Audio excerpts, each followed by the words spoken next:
right, guys, welcome back to episode 15 of my East Coast Fitness Podcast, and I'm your host, Mark Lewis.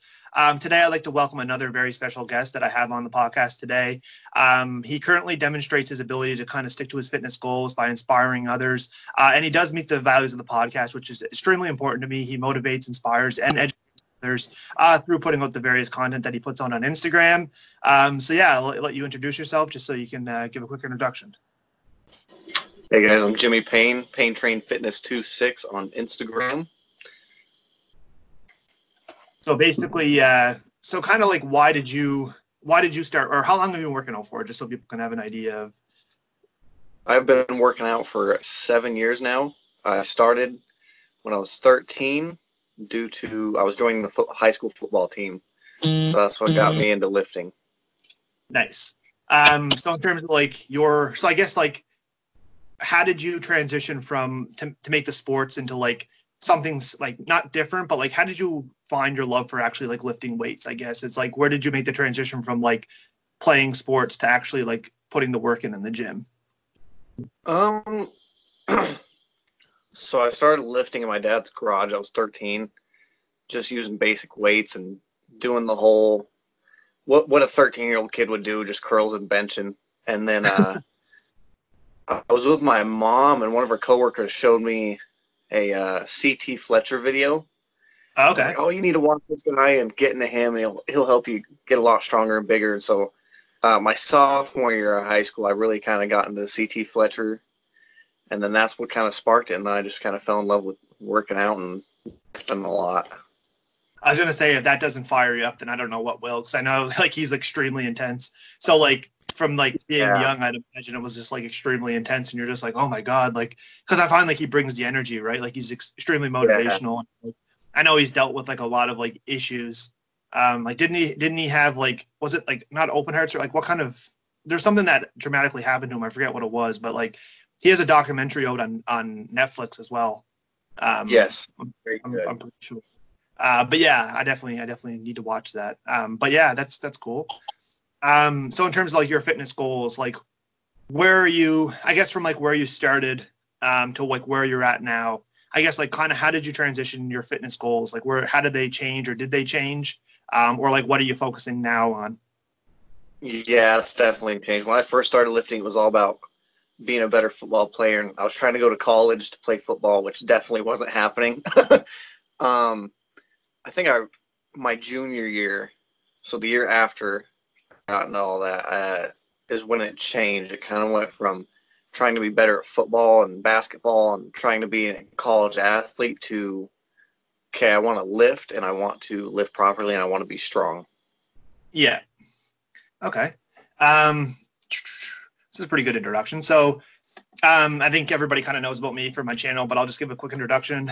For me, I basically started same thing with you with sports. I was just kind of involved with hockey. Hockey was my main sport. Although I did kind of play a lot of golf as well. But I mean, obviously, if you look at the golfers, I don't think they're conditioned very well. So I definitely didn't get inspired to work out because of golf. But yeah, for hockey, for me, it was a big thing because I was a goaltender. So I played goalie for, and I mean, it's a hard position because you got to think like they only pick 2 goalies per team, whereas you get like however many forwards make the team. So it's arguably like a more challenging position to kind of progress in. I found it to be anyways, because you have to be a certain, I mean, with hockey and sports in general, like you can probably relate with like football and stuff, but like you have to be a certain size, you have to be a certain like stature, like you have to be like, if you're not, same thing with bodybuilding though, and same thing with like fitness, I guess it works the same way, like genetics, right? You just have to be kind of like built for like what you're doing. And I think that's relevant to like whatever you're doing. But for me, it was like, I wasn't really the tallest, and I didn't really hit it like a good growth spurt. Mm-hmm. So like I was kind of short. Like I think I was like maybe 5'5", and everybody else like was pretty close to 6 feet. So like it was tough for me. So basically like I was like, I got exposed to like conditioning camps, and like I was like, you know what? If I can't make it because of my height, like I'm gonna outwork everybody. And I was like, I'm just gonna try to do the best that I can and put the most work in to be like the strongest, or like to be like the most best goalie that I can be, I guess, in terms of like for my height, and I want to be able to make these teams, and I don't want people to like discriminate me based on my height. So I want to be able to prove them wrong was kind of like the thing. So basically what happened was kind of just transitioned from sports into fitness. And then I just kind of like during university, when I studied business at university, so I took accounting degree. When I was doing that, I basically got extremely overweight. I just didn't have time to work out. Well, I mean, I had time, but I was just making excuses. So I basically my love for fitness basically started from a weight loss journey. I was basically like 260 pounds. And I mean, that's extremely overweight for me. I think I'm 5'10". So like, I'm not like extremely tall. So I mean, I don't really need all that weight to fill out. But yeah, so basically just started from that. And I just kind of took like a whole summer of just like losing weight, going out for walks and runs. And lucky it was the summer, because I don't think I would have did it if it wasn't. Just because I didn't have a treadmill. I didn't really want to go to the gym. It was something that I didn't feel comfortable doing. Just because I was like, you know what, I'm going to lose a little bit of weight. And gym pass was expensive at the time because I was in university. So it was kind of like a budget thing. Like I didn't really have a lot of money to do a lot of things. Yeah. So anyways, that's kind of where it started for me, was basically just a weight loss. And then I just transitioned, lost a little bit of weight during the summer and went to the gym. And ever since, I've been just kind of involved with it. I've met some really good people in the gym that I trained at. So like that helped. So in terms of like transitioning from like just general fitness to bodybuilding, I think it was just the people that I was surrounded with at the gyms. I don't know for you specifically, but like, what kind of gym would you say your gym is? Is it just kind of like a general gym, or is it like, do you notice a lot of power lifters or bodybuilders, or like what kind of? Yeah, so the gym I'm at right now is pretty general. And then there's definitely a group of there's 10 select guys I would say are pretty into bodybuilding or powerlifting. Yeah. Yeah, you kind of get that wherever you go, right? And you can like notice that too when like people are like working out together or training together, or like you hear them talking about like, oh, like there's a show or this show or that show, right? And like you kind of just kind of gossip that goes around the gym. Yeah, so in terms of like me, it's kind of the same way for me. Mine's just a general gym. It's obviously not a bodybuilding specific gym, but like just the people that were there were a lot of people that are into bodybuilding that were kind of like easy to approach. I guess you'd say. So because of that, that's kind of like where I just kind of found out about it. And the guy who worked there was one of my coaches, well, my first coach. So that was obviously my first show that I did back in April, like last April. But anyway, so that's kind of like where I made the transition and where I like went from sports into like a weight loss into just kind of like taking more of a bodybuilding approach, and then like wanting to do shows, I guess. So that's just kind of an overview of me. So in terms of the podcast, though, the discussion that we're going to have today is going to be on a bunch of different fitness topics. Some of these are going to be including the importance of fitness education.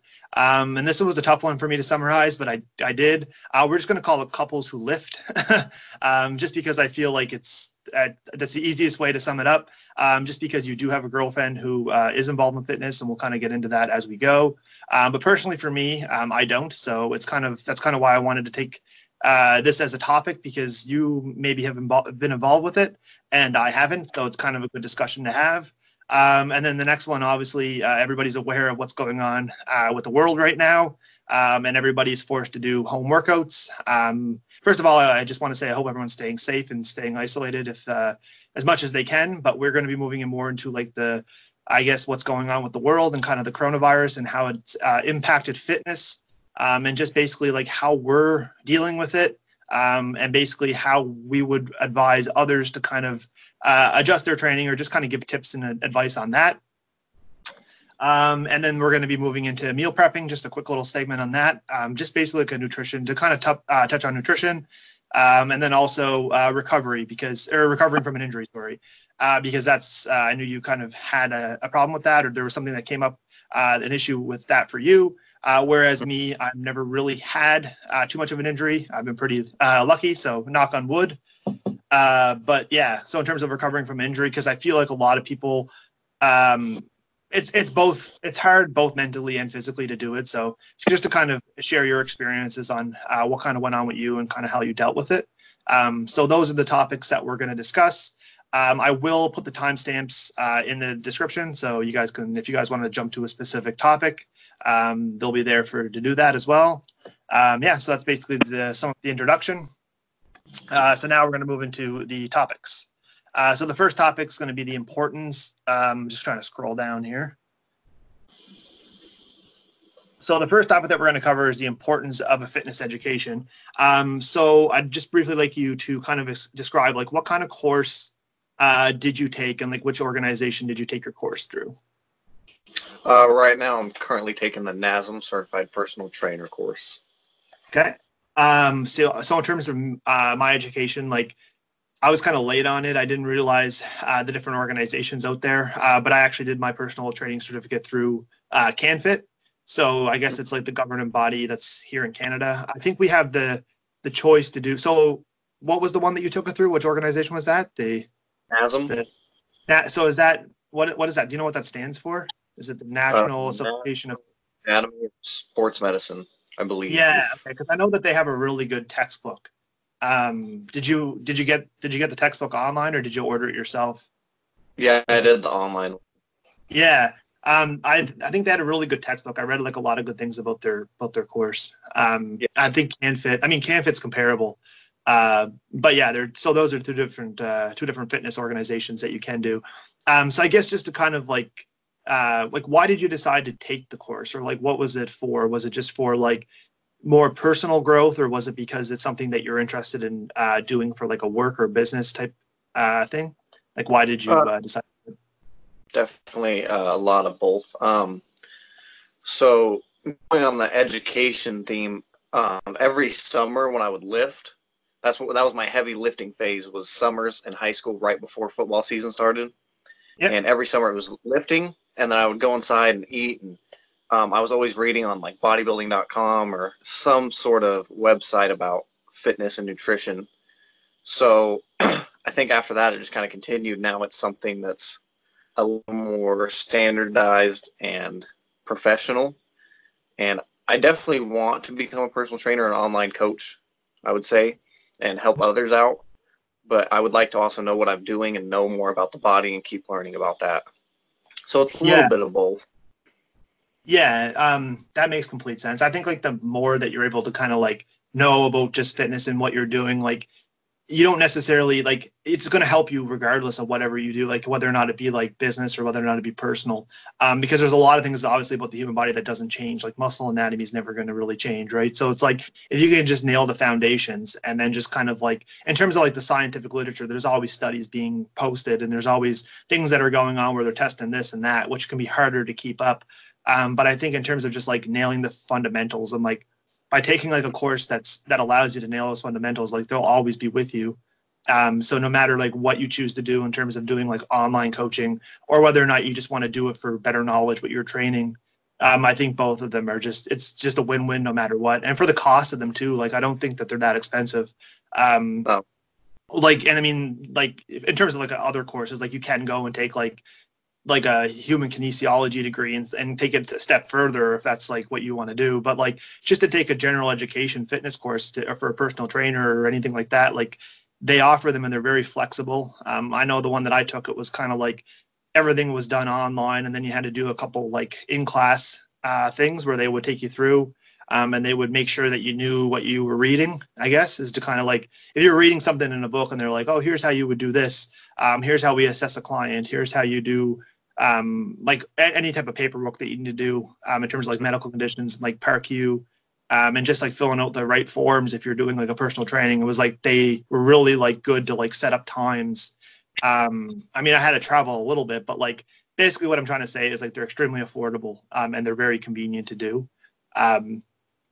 So in terms of like, so for me, it's the same thing for you. Like that is for me. I just kind of want to educate myself, and I think that, like the more that you know, and obviously I do online fitness coaching myself, so it's been extremely beneficial. Although the personal training course is more geared towards actually working with people in the gym, but I mean, like even doing online training, you're still working with people. Like the more that you're able to like assess people, the more you're able to understand them. Like it's still beneficial. in the long run. And I think that like the biggest thing, the biggest difference for me for like, I've never did personal training, like one-on-one, like working in a gym. It's something that interests me for sure. That's the reason why, because I wanted to open up my doors, just in case, like maybe I couldn't get as many clients as I thought I would, or maybe like I didn't really enjoy working with clients online as much as I enjoy training them. And I think that like when you start working out with other people and you start training them, it's a different feeling because you're able to push them harder. Like I can send you a program, and I can say, here's your training program, here's what we're going to do. But like, it's just like with anything that you do, it's your ability to actually do it, and stick to it. Like I could give you the best program in the world, and if you're not doing it, you're not following it, then like it's useless. Exactly. So it's like by doing personal training and going in a meeting with the clients that you're working, you're able to kind of say, all right, like that was bull crap. Like, what are you doing? Like, work harder, like do that set better. Like, here's your form. Like you can push them. You can give them a little bit of like motivation during their workouts. And like, I think from that aspect, it's a very unique part of like personal training, like online training versus like actual training in the gym. So Oh, I absolutely. just kind of wanted to add that because I felt that was kind of good. But for me, yeah, it's the same thing. Just kind of understanding the body and just kind of understanding just of what personal training is and like what the different concepts are and like how they apply to what I want to do. And then from a business perspective as well, just kind of opening up my doors.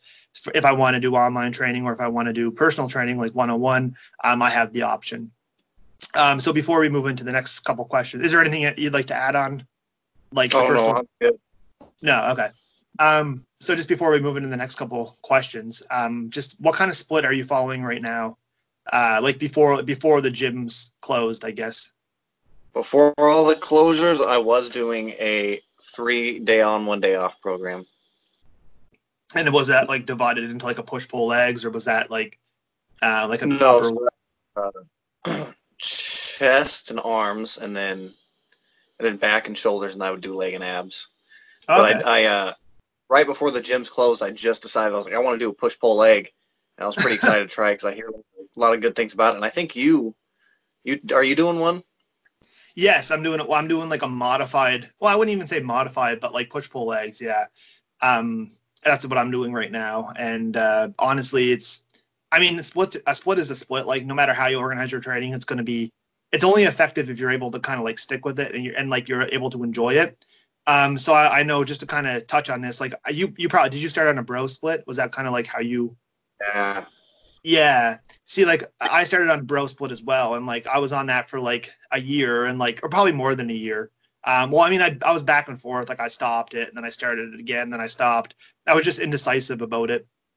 And I think the biggest thing is like never really get married to a split, because like you have to stick with something long enough in order to see results with anything that you do. But I think that like when they say like the push-pull leg split because it's a better split, it's like, yeah, it might be, but like eventually you're going to completely exhaust that split and then you're going to have to like switch to something else. And like, so I think by like going back and like cycling a couple of like training splits. So like if you were doing like what you're doing now, so you're doing kind of like a modified split where you're doing chest and arms, and then you're doing back and shoulders, and then you're doing legs and abs. It's like that could be a good split, and then switch it over to a push-pull leg split, and then do that, and then just kind of go back and forth. But yeah, I am doing a push-pull leg split right now. I think it's just kind of like a higher frequency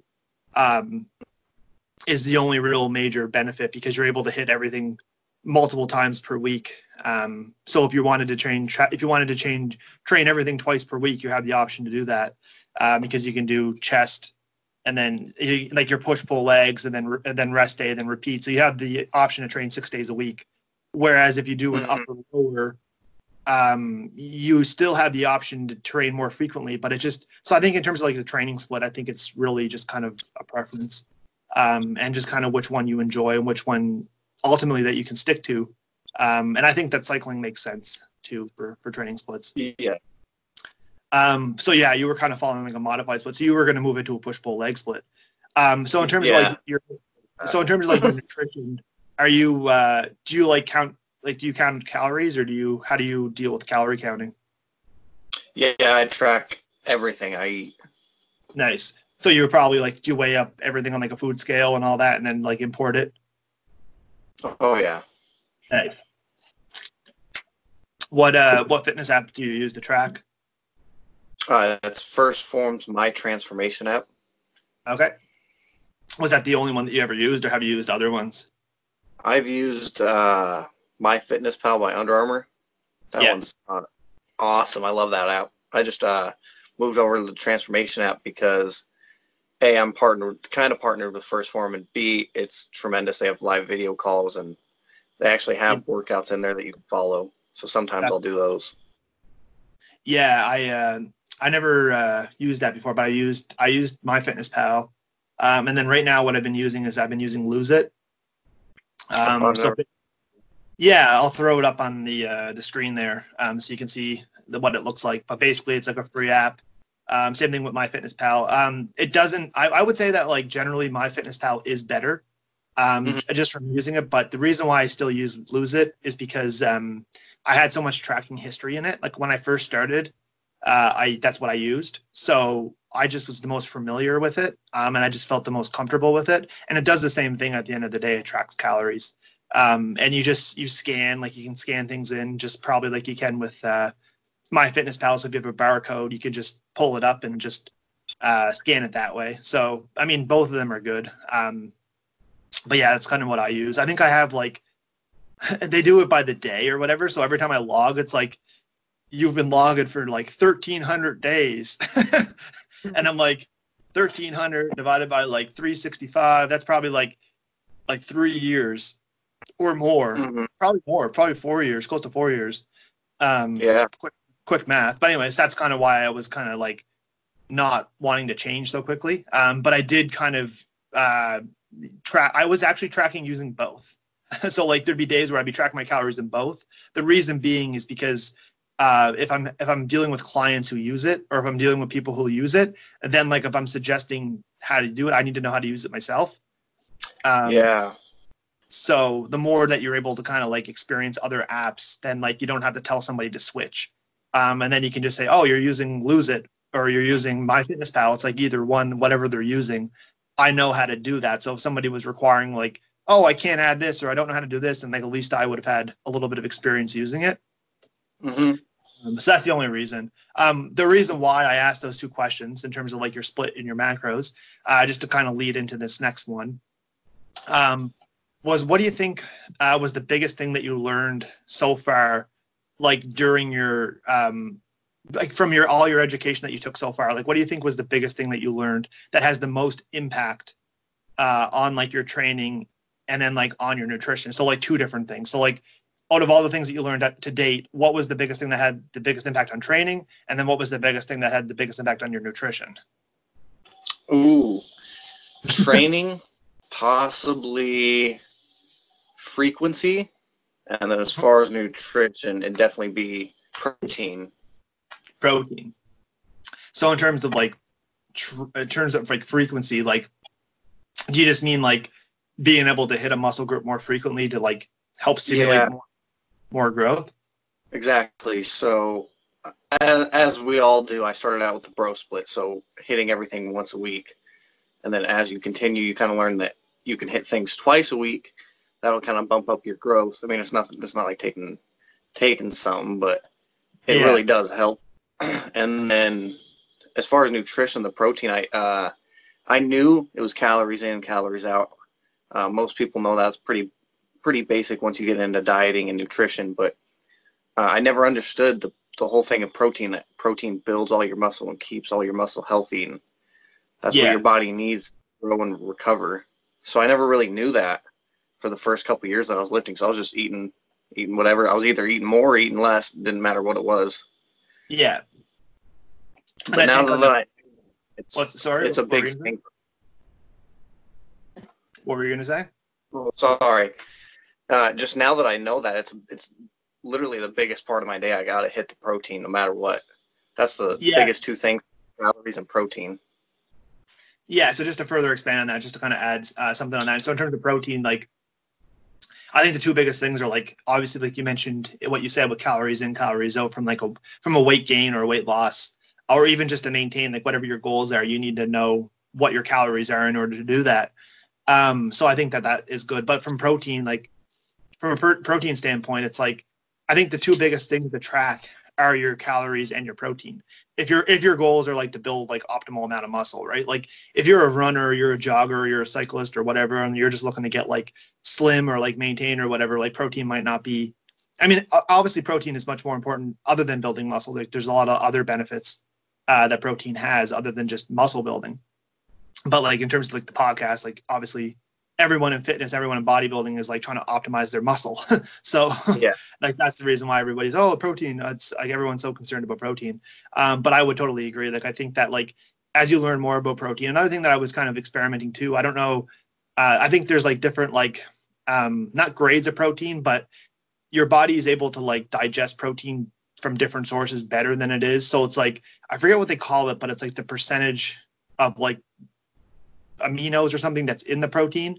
And I think like eggs has like the most usable protein. So like not everything that you eat that has protein in it, your body's going to be able to use for that intent. So that was kind of like, I'm trying to learn more on different things in terms of like different subjects, but I thought that was kind of cool that like there's a percentage of like protein within the protein or amino acids that's found in it that like is more usable or that your body is able to use more. So I think that like in terms of it, like once you learn about one thing, like then it kind of makes you question other things. And like, then you're like, oh, well, there's so much more to this than just protein, or there's just so much more to this than just like frequency. Do you know what I mean? And then like with frequency, then you need recovery. And then with recovery comes making sure you're getting protein to kind of repair. So it's like, I think that's pretty cool. Exactly. In terms of just like, once you start learning, the more you're exposed to more information, the more you realize like, oh, that's why they're talking about this, or like that's why like this is important, and that's why so many people are concerned about this, right? Mm-hmm. So for me, I would say that like for training, it's probably been periodization. Just because I'm just starting to experiment a lot with it. I do it with clients. One client that I have, I try to like do some periodization with his training. So like I'm still kind of getting used to it in my own training.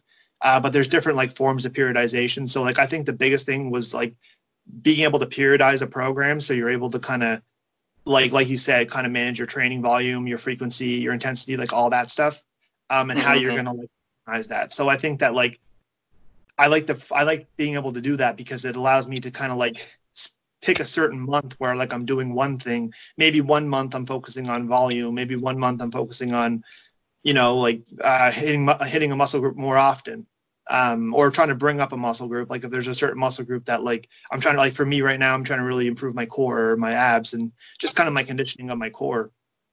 So that was one thing that I was trying to bring up. So like just being able to periodize my training. So like I'm able to focus on those things, but other things aren't going to suffer in the process. So I think that was probably the biggest thing, was just kind of opening up my mind to periodization and just kind of seeing how it would work for bodybuilding. Cause like periodization was, from my understanding, it was for like people to be able to peak at the right time. So like even like sports players and like basketball players, hockey players, like they might use periodization because like during their training, like they want to be able to make sure that they have enough in the tank so that come the playoff time, you know what I mean, they're going to be able to peak for playoffs or whatever. So it's like, you don't want to be going too hard in the gym all the time.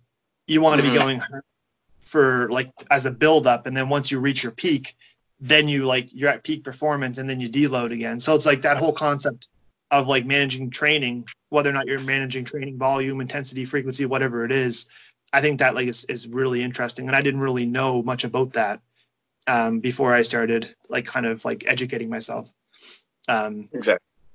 And then in terms of nutrition, I would just say, I think the biggest thing is just like being able to not go too aggressive. Like I think the biggest thing that I learned was like with anything, like you don't want to dramatically increase calories, or you don't want to dramatically decrease calories. So I think that was the biggest mistake, is like when I first started weight loss, I lost like a crap ton of weight in a pretty short period of time. And it was because I just didn't understand that like the gradual weight loss is always better than aggressive weight loss. Exactly. And same thing with like gradual weight gain is always better than an excessive weight gain. And I think that like being able to find that like perfect zone where it's like, let's say you're eating 3,000 calories a day and that's your maintenance. Like that's where your body, you just stay in the same weight. Well, instead of adding like 500 calories or 600 calories, maybe add 300 calories. So just kind of like being more patient with it and just kind of seeing what the smaller amount does before you take the bigger step. So I think that for me, that's been the biggest, just kind of like knowing about periodization and also just knowing the, like, not being too aggressive with calorie cuts or calorie surpluses. So that kind of sums that up. So in terms of what you learned for your training, like how do you, or not what you learned for your training, but for what you learned in like your fitness education and the course that you take, like how do you apply that, or how are you planning to apply that to your training or your current lifestyle? One thing I've really noticed, and this kind of ties in later with the injury, but stretching is a very big thing. That's one thing that I learned through this program is different stretches, the amount of stretching, how often you should stretch. So just like more mobility. And I think a lot of people throw that under the bus, and they just don't prioritize it because they're so concerned about, like, I mean, everybody has different time commitments and everybody thinks that, like, oh, well, I don't have time to do that because, like, I just have time for the workout and I just have time for this. It's like, but like, you should be including that in your workout. So like I said, like we'll go in more into that when we move in to the recovery. But I think even mobility, like with bodybuilding, and like, you got to think that you're building a big ball of muscle is what you're doing. Like, in order to have that big ball of muscle to be able to perform like the most optimally, it needs to be able to like be flexible. It needs to be able to stretch out. Like if you get like, that's why chiropractic work is like, so not chiropractic, but that's why like massage therapy and like all that kind of stuff is extremely important. Like obviously most people can't afford it on a regular basis unless you're like have like some type of like insurance where like your work pays for like massage. But I think that's a totally underlooked spot of it, just being able to like, and not even from like once something happens, like let's say you get injured and you're like, oh shit, like now I need to do something. I think to take like a proactive approach, you know what I mean? And just say like, I don't want to get injured, not like, oh shit, I got injured, now I got to do it. It's like, don't do that. Like take a proactive approach and say like, I'm going to do this because I don't want to get injured on the bench press, or I don't want to get injured deadlifting. And like, we all know what happens when you get injured. It's just time away from the gym. And that can be like, so you're going backwards instead of forward. So by actually taking the time to like do that, you're adding longevity onto your training. Therefore, you're allowing yourself to be able to train longer and not have those like injuries or have those breaks and stalls in your training. And not only that, but it's also going to improve like a lot of other things too, like your range of motion, like your muscle contractions. There's just a bunch of different benefits just in general that people don't really, they just think that, oh, it's boring. And you know what I mean? It's like, I don't want to do that because I don't feel like I'm getting a direct benefit like I would if I'm doing bicep curls, you know what I mean? But it's not the direct benefit that you're looking for. It's the longevity part. So I think that's extremely important.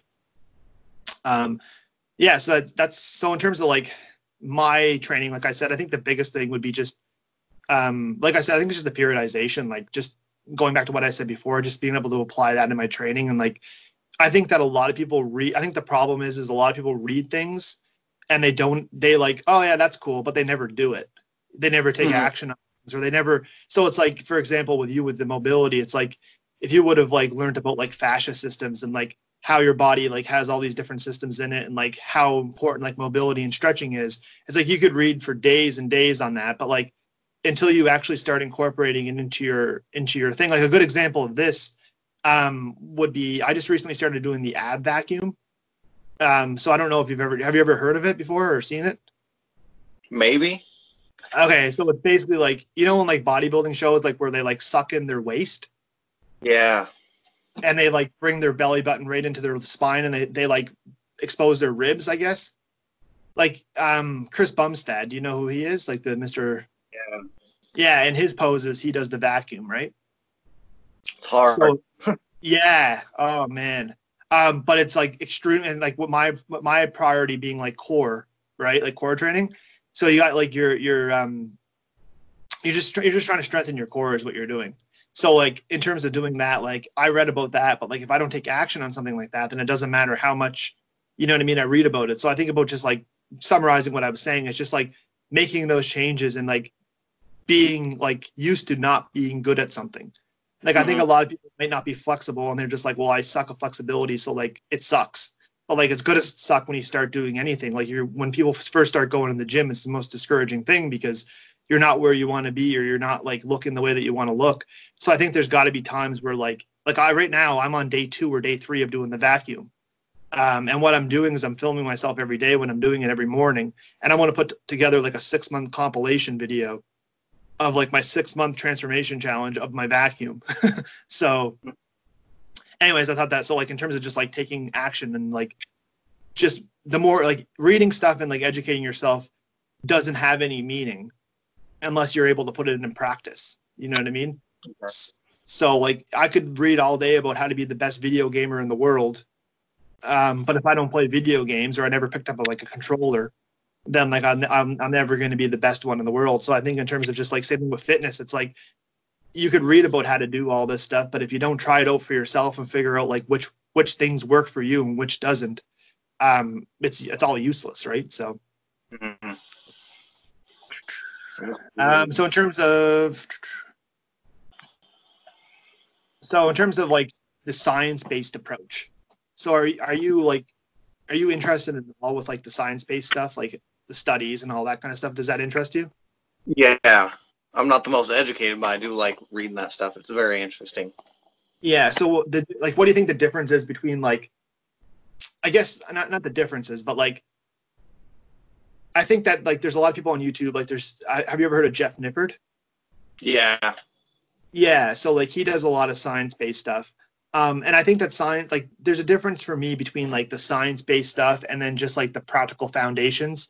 Because like science is always changing, but like going back to what we said, if you learn the fundamentals, like the muscle anatomy is extremely important. Like knowing that your quad is 4 muscles, knowing that your bicep has like 2 heads or whatever, like just being able to understand that, because that stuff never changes. But then you go into like the science-based stuff, and it's like that's where you're really gonna kind of keep up with it. But I think that like I think a lot of people get too involved with the science-based stuff, like too quickly. Before they actually learn the fundamentals. Exactly. Do you know what I mean? So it's like, yeah, you might watch a Jeff Nippard video and be like, okay, cool, like he debunks this or he proves this to not be true, but like you might not even know the muscles of the bicep.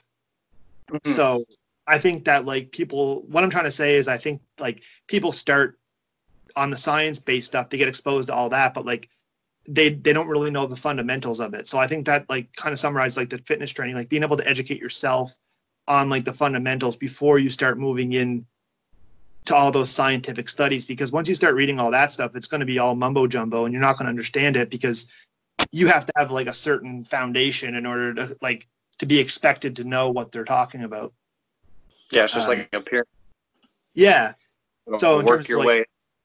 Yeah, like you're not gonna know like you have to know, like you need to be able to take, like it's just like if you're going to school, you're going to university, it's like you have to take math 1 before you take math 2, or you know what I mean? It's like if you jump into math 2, then like a second math course, then like you didn't get the first one. So it's kind of like it's the same thing, right? Yeah, it doesn't matter if you saw somebody on YouTube talking about the science of shocking your bicep muscle to get bigger biceps. It doesn't matter if you're not eating the proper nutrients, taking in the proper protein, or any of that basic stuff. It doesn't matter. Just jumping straight to science. Yeah. No, I totally agree. So like I mentioned before, so one thing I just want to bring up is just like the muscle anatomy, like I mentioned. I think that like to kind of tie this in with the whole coronavirus thing, and just to kind of talk about this a little bit. So like in terms of like muscles, like your muscles have different like functions, and they have different abilities to be able to do different things, and like whatever movements that you do and like whatever planes of movement you do is going to impact different muscles. And I think that like the most important thing I think to educate yourself on is muscle anatomy, because it just goes to show that the more you're able to know how a muscle works, and the more creative you can be with their exercises, because like every exercise is going to like work different areas of your muscle, and the more that you're able to understand how the muscle functions, the more you're able to kind of know which exercises to do, right? So, and I think that with all these home workouts that everybody's doing, it's like being able to be creative and like find different variations. And if you know like the muscle functions and what you're trying to do with the muscle, then you're able to kind of say, okay, well, what if I take this water jug and do it this way, or do like, what am I working when I do that? I think that, uh, yeah, so I think that like is really, really important. So now let's move into the bro science versus real science. That's something I want to discuss. So I guess, what do you think is the most bro science thing out there? Like, what was a couple bro science things that like you heard? And then like, I guess, what was the one that kind of topped it all? Or just kind of give me some thoughts on some of the bro science stuff. I can I can tell you I fell in the bro science trap a couple times, especially when I first started lifting.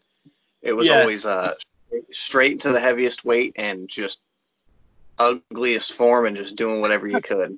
I mean, when Yeah. I started lifting in high school, just me and my buddies would just go in there and slap a 45 on the bench and just struggle, and you're throwing it up all sorts of ways, and that's not the smartest thing to do. You know, you got to stretch and warm up and work your way up to it and be smart about things. So Yeah.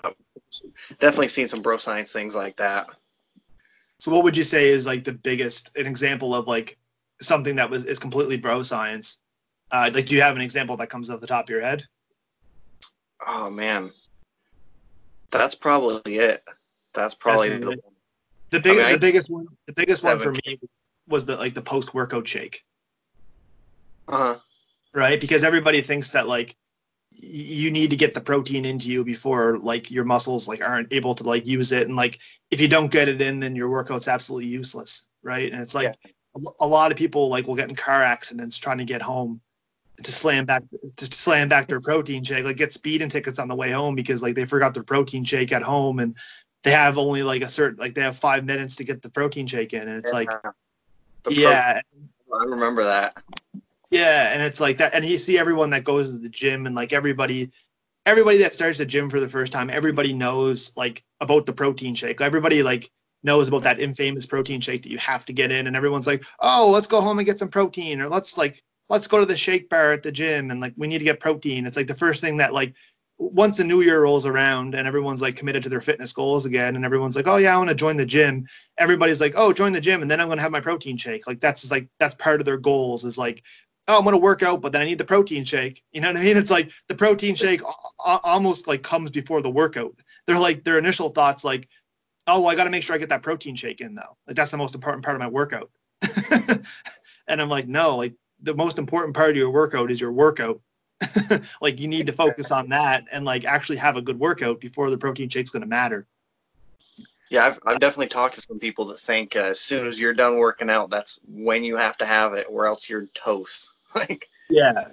And then just to debunk that. So it's like my take on it is like, as long as you have like sufficient like amount of like protein, like, so if you have a good pre-workout meal, like, so if you had like chicken or you had eggs or something that's a little bit like fast digesting, like a fast digesting protein with like a good carb source or whatever your pre-workout meal is, then like your post-workout nutrition doesn't become as important.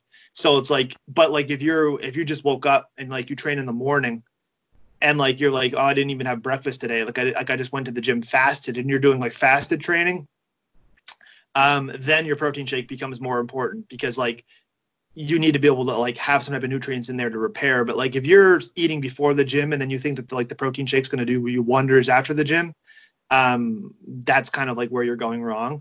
So that's kind of like what I learned was like basically like to really prioritize both and like to optimize both. But in terms of like even like if you're doing fasted training, I think it's like you have up to like, I don't know the exact number, but I think it's like 24 hours or something. Like it's something like crazy, like that you have to get that protein shake into you. So like even if like the protein shake is important after the workout, like the time frame is much longer. Do you know what I mean? So like even if you were to wait 3 hours after training and then still do the protein shake, you're still getting the benefit from doing it, right? mm-hmm. So I think that was the biggest thing was like I'd always eat a good pre-workout meal because like I was always big into like the energy and like having some type of energy. I can't train fasted. Like I have a hard time like doing anything on like an empty stomach. And that's why I don't like going to the gym in the morning because like early in the morning, because I have a hard time, like, first of all, I have a hard time eating in the morning. So like it's harder for me to get calories in. So I just don't prefer it. I like to have a couple meals into me before I work out. And then in terms of like making sure that I get that protein shake in, like after my workout, like I'll just come home and cook supper. And like whatever that is, you know what I mean? Like as long as it's fitting within my protein targets and my macros, that's the only thing that I'm really worried about. But I think like once I found out that like I don't need to worry about that protein shake after, and like there's so many different options in terms of like optimizing your nutrition around like your training. Like you can either do it beforehand, you can even do it like during, like there was a lot of things on like inter-workout carbs and like things like that. Like if you want to train longer, you can like optimize your training through like intra-workout stuff. So I experimented with a little bit of that, just like having Sour Patch Kids and having like strictly like carb-based insulin spikers or whatever, just like during my workout. And honestly, like during like leg day, like I only did it when I'm bulking because I have extra calories.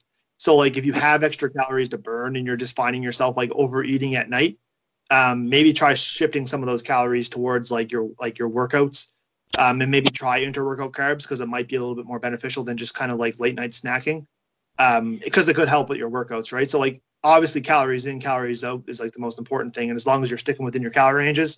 But like for something like leg day, like I'd probably be like eating like whatever I was eating that day, but I found by having some type of like carb source while I was doing legs kind of helped, because quads and squats and like doing heavy like movements like that, I just found by the end of my workout I didn't have anything left to give to like train like hamstrings, or calves or like glutes or whatever. So I found that it gave me that like needed like energy, I guess. So is there anything else you'd like to add in terms of like the bro science stuff, or just anything else that comes to mind with that? Nothing I can think of. No. And then in terms of like, so this is going to conclude the first topic. So the last thing I'd like to conclude on is just like resources. So like free fitness resources. So do you have anything that like, what's your go-to in terms of like, if you want to learn about something or you just want to like educate yourself, like where do you go for that, or like free resources that you take advantage of? Definitely First Form. I read a lot of their blog posts. Those are all free. And pretty much anything on Google. I mean, when I started out reading about fitness, I would Google things, but I would read from multiple sources. So I would read the first 5 or 6 links that come up, and then just kind of always take it with a grain of salt, and then kind of compare each one to each one. And because obviously, if one says, "Oh, just you got to curl 20 pounds 40 times, and your bicep will grow an inch," and then the other one, just talks about muscle growth over time. Obviously, you might be able to use your mind and like reason with it, like a little bit of common sense, right? Yeah. But I know bodybuilding.com's got some good blogs, and there's a couple other websites that have got some good stuff. But other than that, Google's pretty resourceful. I agree.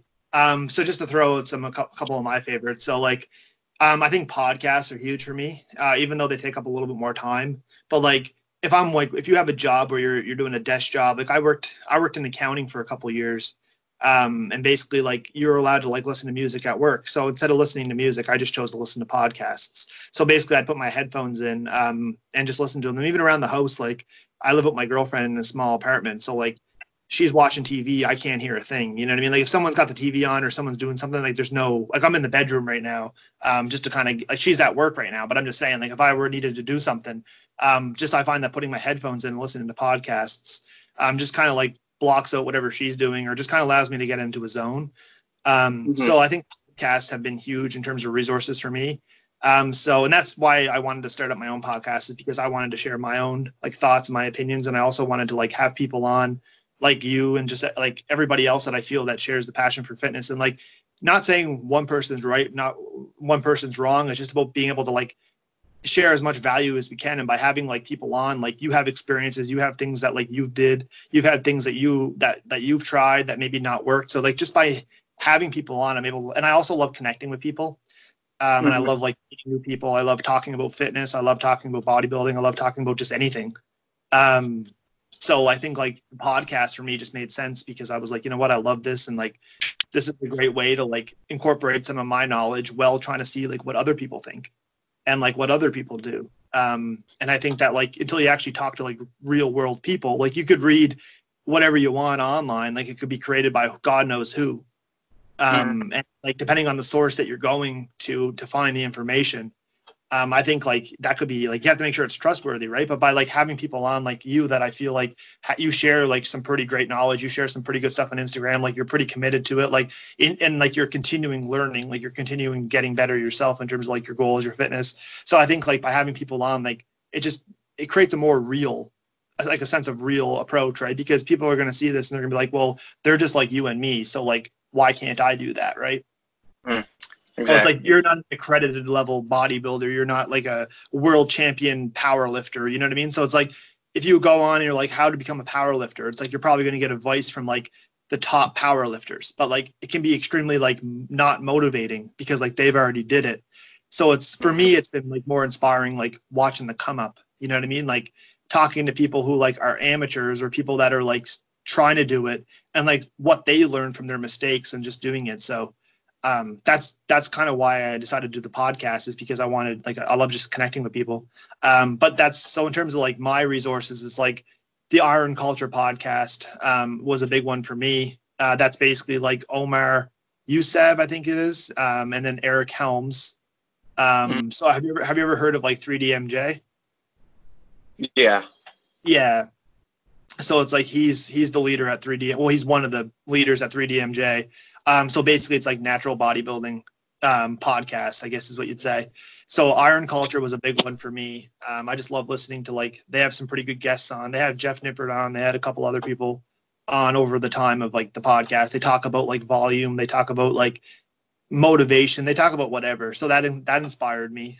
But they also like are pretty funny too. So they had like a good twist to it. So that was a good one for me. And then like Stronger by Science. I'll put all the links down below in the podcast so you can check them out.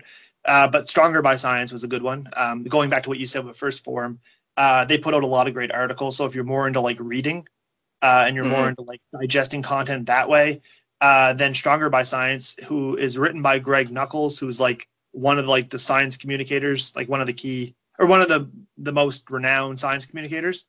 And he's a power lifter. But he also does like bodybuilding a bit. So it's like he's kind of got experience doing both. And if you ever seen how much weight I think this guy, have you ever heard of the reverse grip bench press? Mm-hmm. Yeah. So it's basically like a normal bench press, except for you take your hands and reverse it. And it's like, it works more with the upper chest. He reverse grip bench pressed, like, I think it was it might've been 405. And he did it for reps. So like not just, and like if you've ever tried it, it's extremely awkward. You can't get a good grip. Like there's absolutely no way of getting a good grip because your hands like this, and to be able to do that for reps, like it's pretty impressive. But anyways, I thought that was kind of cool. But anyways, he puts out like a lot of great. He's really like he's really educated too. So Stronger by Science, they have articles. It's a website, so strongerbyScience.com, I think, or something like that. But they have articles, and then they also have a podcast. So podcasts for me have been pretty big. And then also like YouTube.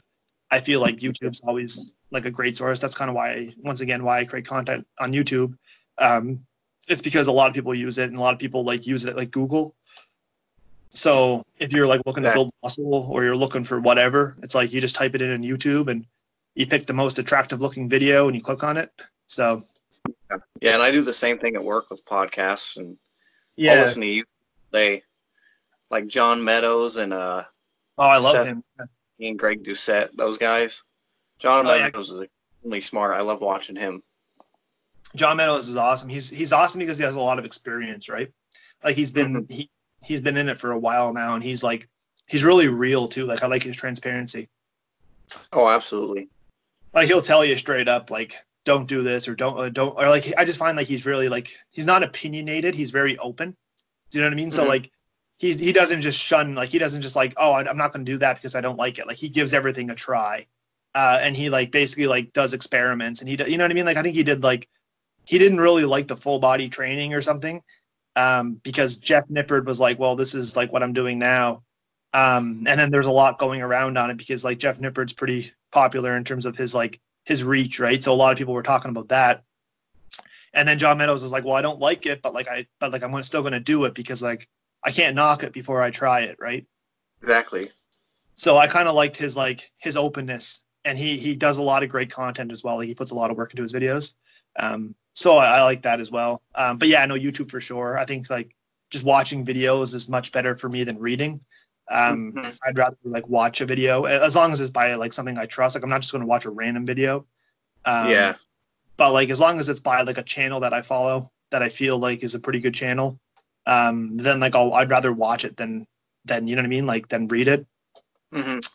Just the way that I am. But yeah, so that's gonna kind of do it for that. Like I said, all the resources are gonna be in the description. And if they're not, if I don't have time to put all of them in, then basically just like I did with the last podcast, just message me in the comments down below, and I'll just throw them. I'll just hit you up with the link or send you the link. So yeah, now we're going to move into couples who lift. So this is kind of more based on like your kind of your experience with like being in a relationship with somebody who does train. So I kind of wanted to take two angles. So it's like you are in a relationship with someone that does, and I'm currently not. I've never really been in a relationship with somebody who has like lifted before. So it's kind of like, it'd be kind of different for me I wouldn't be able to talk on it. So that's why I want to play this card and you're going to play that card kind of thing. So the first question I want to ask you is how seriously does your girlfriend take her training? Like, is she just as committed as you are, or would you say that she's yeah, she's definitely we're both pretty competitive. She also played high school sports, and she was a very competitive person. So when we lift, it's very competitive. We try to keep up with each other, and it makes it a lot of fun. So how did you two meet? Was it in the gym, or was it around? Yeah, so we met when I moved to Nevada. I was 13, so we met then, and that's when we started dating. So we've been dating 7 years. Oh, geez. So yeah, so at first she wasn't like all throughout high school she wasn't very into lifting. It was once we graduated, she kind of got into something she needed to occupy herself with. She's very athletic and she needs something to do, so she started lifting with me, and she's very good at it. It's very motivating to have someone there with you. Yeah. Especially if one day me's not feeling it, the other one might be. So it's easy to try and keep up with each other and keep it competitive. Yeah. So that kind of leads me. So you kind of hit on some of the things that I was going to talk about, but like just to expand on them. So like you guys normally train together. Do you guys do that on like every time, or do you guys like if something comes up like you'll train alone? But do you always try to train together? Yeah. So we usually shoot for that, and occasionally things will come up, or sometimes she's not feeling what I'm doing, so that's fine. I mean, my workout programs are more bodybuilding based and longer, so I understand that some people are not into that, and sometimes she'll still be in the gym. We'll still kind of be around each other, but she does her own thing sometimes, and that's cool. I mean, it works out just fine. So like, does she follow your programs, or do you follow hers, or is it just kind of like you guys just take along? Like, do you guys follow the same program, or is it just kind of like how do you guys train together? Do you guys just kind of like design a workout for the day and then like do that, or like what's your approach for like if you're going to train with her, and like how does that work? So I will what I do is I make my own workout programs, and I'll usually do it in a 6 to 10 week split, and then we'll kind of follow that along, and I'll see what she thinks about it before we start incorporating it. And if she likes it, then let her kind of try that. And then I also, if she ever starts to not like a certain day, or she doesn't like certain movements, I'll kind of move things around and make her own little workout program. So it's basically the same with a couple things substituted in and out. Yeah, no, that's cool. So in terms of like, trying to figure out how I'm going to say this question, but like, do you feel like it's important to be with somebody who like prioritizes their fitness just as much as you? Like, do you feel like it's like, has it been like, do you think you'd be able to, not necessarily be in a relationship with someone that doesn't, but do you think like it's helped you, I guess, progress? Oh yeah, it's helped me tremendously. I mean, it's a lot easier when you're in a relationship with someone that's into the same fitness and weightlifting goals that you have, because it comes down to like everything. Meal prepping is easier because she's trying to diet and stay healthy, and so am I. So we don't end up buying. It's not like she's at the grocery store buying things for herself that I'm like, ooh, I kind of want that, and then I end up tripping up on my diet. I mean, we're both trying to diet and work out, so it's a lot easier to do that together. Especially if you don't have to jump. So what else I was gonna say on that? So in terms of like helping you guys, like in terms of like staying accountable, like what are some ways that like you guys try to like help each other stay accountable? So for example, like in terms of training, like there are probably days where like you don't want to go to the gym, but she does. Or like in terms of like diet, like do you guys like meal prep together? Do you guys like cook meals for each other? Like if you were working like a late night or something, like does she, do you know what I mean? Like does she kind of like help out? Like in terms of like what are some examples of like ways that you guys try to like mutually make things happen, like with like your fitness goals? Honestly, she does like 90% of the meal prepping. I mean, I try to help out. She just kills it. She loves cooking, so it's easy. Yeah, I bet that helps out like a lot, right? Yes, and she's very creative. So as far as meal prepping and staying on the diet, she definitely kills that. And then when it comes to working out, yeah, there's some days where she'll want to go and I don't, or I do and she doesn't. So we just kind of drag each other along. And it's not as bad. Once you get there, I mean, you're like, yeah, I don't want to be here. But once you get through the workout, it's like, oh, man, that was awesome. Yeah. No, I can imagine. Like I see from my level, it's like I've never really been into a relationship where someone has been interested in fitness. I've been in like most of my relationships, like they haven't been like active in the gym or whatever. So it's like for me, it's like I kind of like that because what I was going to hit on was basically like when you guys are hanging out, like it kind of makes like going to the gym or whatever kind of makes like a way for you guys to like incorporate something that you guys have in common. And like you guys go to the gym and you guys train, and that's kind of like an activity that you guys would do, right? Instead of like sitting down and like watching a movie or watching Netflix, or I'm sure you probably do that as well. Like there's times where you're just like, well, not everything's always about the gym. But also it's like, for me, it's like, I just being able to separate that and to have like the gym is like my time to like not, you know what I mean? To get in my own space and get in my own head. And then like when I'm spending time with somebody else or my like significant other, my girlfriend, it's like that's the time that we're doing it. That doesn't involve the gym. So it's for me, it's like a mental break from the. So it's like if I were to go to the gym with someone, I'm not saying because I've never did it, but for me, it's like I just constantly be with them all the time because that's all that I do is like go to the gym, and then I think about the gym and I'm just like thinking about meals and I'm thinking about like all this. So to have somebody that's doing that would just be like, I don't know if it would be more stressful or better, but I feel like it would just be constantly ongoing, and like to have that like when I unwind of the day, I try to like not think about like not necessarily fitness, but like just I try to think about other things because like I just get too wrapped up with it, and like if I didn't, my brain would be going 24/7, and I just wouldn't be able to sleep at night because I'd be thinking about like tomorrow's workout or whatever. So I have to like be able to take a step back. So I find for me, it's like it allows me just to go to the gym, get in my own heads, like to worry about what I'm doing, not worrying about what other people are doing, and just allows me to like take a break from like, do you know what I mean? So I found like that's kind of how I deal with it. But in terms of before I ask you the question, but in terms of like some struggles from that, I'd say the biggest struggles is just like them not understanding what I have to do to do what I want to do, right? For example, some examples of that would be like meals, like being able to have to eat a certain amount of meals. Like my girlfriend pretty much only eats when she's hungry. And I mean, she has a really good diet. Like she eats well, like she doesn't eat like crap, you know what I mean? But she doesn't understand like how to optimize meals for like what I'm trying to do, right? So it's like I'm eating all these meals and snacks, and then I like next thing you know, like a couple months later, I'm trying to lose weight and I'm trying to like cut or do a bodybuilding show. And like when she was with me when I did my bodybuilding show, and she just completely, she didn't, it's not that she didn't understand, but like having somebody that was able to like, not necessarily, I wouldn't say she didn't support me, but like, you don't like the person doesn't understand if they're not involved with what you're doing, like how difficult it is and like why you have to eat that many calories and like why when you go to eat, you can't order like a cheesecake. And just like that. So I feel like from that, that's a struggle. Being able to like balance that, it just kind of like allow me to do my own thing and like, you know what I mean? So that's kind of a struggle. Another thing would be like traveling and vacations and stuff, because like when I go on vacation, I travel anywhere. It's like I'm always packing a cooler. I'm packing all my meals. I'm packing my gym bag. I'm packing everything. And then my girlfriend's like sitting around, like turning at me. She's like, it's a vacation. You know what I mean? Like you're not supposed to worry about like training. You're not supposed to worry about all that. But I'm like, it doesn't work that way. Like if I'm going on vacation for a week, you know what I mean? Like that's a week that I'm like, that I'm eating like crap, that I don't have my protein, that I don't have my calories. So like I need to bring, I'm not saying we can't like go to eat and enjoy what we're doing. Like, yes, it's a vacation. Like you need to enjoy that. But like also like to be able to understand that like during a vacation, like I need to get like at least some type of training in a couple days. Whether or not that be like go get a day pass somewheres.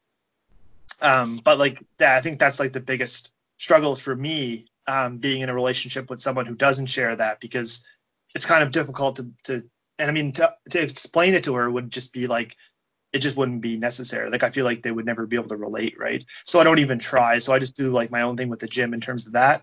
So that kind of leads me into my next question. It's like, what do you think the biggest struggle is, from your perspective of being with someone who's like constantly? Yeah, you definitely hit it right on the head. I mean, sometimes I have moments where I get in my own head and I'm like, I don't want to cheat this weekend. I don't want to eat this. I don't want to eat that. Or, you know, we'll be at the gym and she's already done her part of the workout, or she's keeping up and she's ready to go, but I'm there doing triple drop sets and this and that, and just kind of, sometimes she'll give me that look, what the hell? And I mean, sometimes like, you just got to kind of be supportive and understand what the other one's trying to do. And sometimes she'll do that too. She'll start pushing on the treadmill, like we'll do cardio, and I'm like, all right, I'm good, we're ready to go, and she just keeps running. So there's days where like one person's feeling a little bit more hot and the other person's feeling a little bit more cold, right? Yeah. So just gotta be able to understand that, read it, and kind of roll with the punches. You'd say the biggest struggle is probably like when you're not feeling it, but she is, and you kind of want to like detach, you know what I mean? Or something, like you're having a bad week or something, like a stressful week at work or whatever it be, or just something that like is bothering you. And then like her ability to kind of like want to go full tilt, and then like maybe you don't want to. So like being able to like not necessarily tell her, but being able to like, you know what I mean, not get in a fight over it, or not like get into like an argument over it, just to be able to like, you know what I mean, like I guess deal with it. So I guess that would make sense. Yeah, and at first when we started training together, I think she kind of felt the obligation to do what I did. Yeah, as do a lot of people when I work out with them. But over time, it's, you know, we become more understanding. Like, all right, he's definitely into something more than I am, and that's okay. I mean, I'm more into hitting things from different angles and trying to build the muscle and shape it the way it's supposed to look. And not everyone's into that. I understand that she's not, and that's fine. So, yeah, that's cool. Yeah. So that's going to pretty much do it. Is there anything else you'd like to add in terms of just like working out that comes to mind? Anything that you'd like to finalize with the topic, or? Oh, I got nothing for you. So what advice would you give to, I guess, like for people that are, you know, maybe in a relationship right now, like what would be the biggest piece of advice that you would give to somebody who's trying to not necessarily deal with it, but who's trying to like, I guess, like balance it, I guess, or something? Yeah. So I actually see this a lot. You just gotta be able to understand what the other person's goal is and try and support them through that. I mean, saying you support them and doing it's one thing. I mean, it sucks to sit there at a gym and want to go home when the other person's still kind of going. Yeah. But you got to kind of roll with the punches, understand that, you know, your significant other, or whoever you're with, is trying to better themselves, and you should be happy and proud of that. And just kind of try to be understanding about that. I mean, I know sometimes it gets real hard and sometimes a fight may happen, but hey, that's okay. You just kind of keep rolling with it, and at least you guys are there bettering yourselves rather than not doing anything at all. Yeah, and I think it works in both ways too, right? Because there's going to be days where like you have to, like, in terms of like what, like you said, just to summarize, like understanding when like one person wants to continue doing what they're doing, because there's going to be days where like you want to be on that treadmill that 20 minutes longer, you know what I mean? And it's not always going to be, you can't just be selfish and be like, okay, well, like I think the biggest thing is not being selfish, right? It's just being able to say, okay, well, if you want to go on the treadmill 10 or 20 minutes longer today, like I'll just go down and take my time unpacking, or I'll just stretch out, or I'll do, like, you know what I mean? Just like, maybe you want to leave the gym and she doesn't, you know what I mean? Just being able to like say, okay, well, I'll make do, I'll find something to do. And then you can just do you can continue doing what you're doing, because like, it's going to work the opposite way some days, you know what I mean? Some days you're going to want to train longer. And I think that like not being able to like mutually, like, I don't know what it is, but like being able to like balance both, I think it's like, it's going to create a better balance. So like when one person does and the other person doesn't, you're able to like be understanding from both angles. And then like she sees that you did it, so then like when you're wanting to do it, she's more understanding. So I think just like developing that and like just understanding that like your goals are like going back to what you said, your goals are different. Your goals might require longer training, You know what I mean? You might need to be in the gym a little bit longer than she does on some days. So it's like just being able to have that like clearly defined, you know what I mean? That like today is a leg day, like it's going to be a little bit longer. Like, are you okay with that? Like, you want to train legs? And then just having that, she's like, okay, yeah, sure. Like, let's do it. Then like she understands like what you're doing and like what you can expect, right? Oh, So, absolutely. yeah, so that's kind of concludes that. So what we're going to do is we're going to take a quick little break, about 15 to 20-second break, and then we'll move into the last couple subjects. So yeah, we'll be back after the break.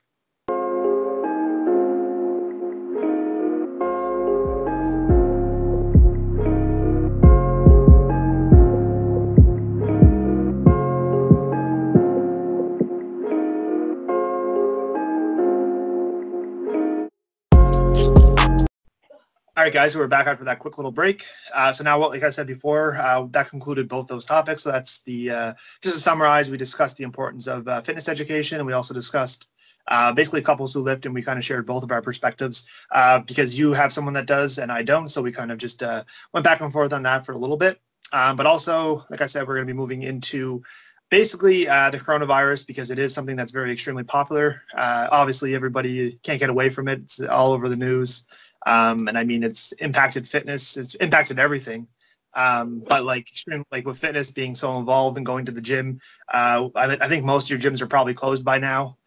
So we kind of want to touch on that and just kind of explain like how you're doing your home training, how I'm doing our home training, and just kind of give some tips and advice on how you might want to structure your training, and just kind of anything that basically can provide value, we'll try to include in this. So I guess to kind of say the question is, when was the last time that you actually trained at the gym? Oh, man. I think 2 or 3 weeks ago, maybe. Yeah. And did you like know your gym was closing, or did it just kind of close? Yeah, no, our gym was one of the last ones to close, so I kind of felt it was coming, but I also thought they might just try and stick it out because it's a locally owned gym. Yeah. And so I know all the around here, like Crunch Fitness closed and all gyms closed. And yeah.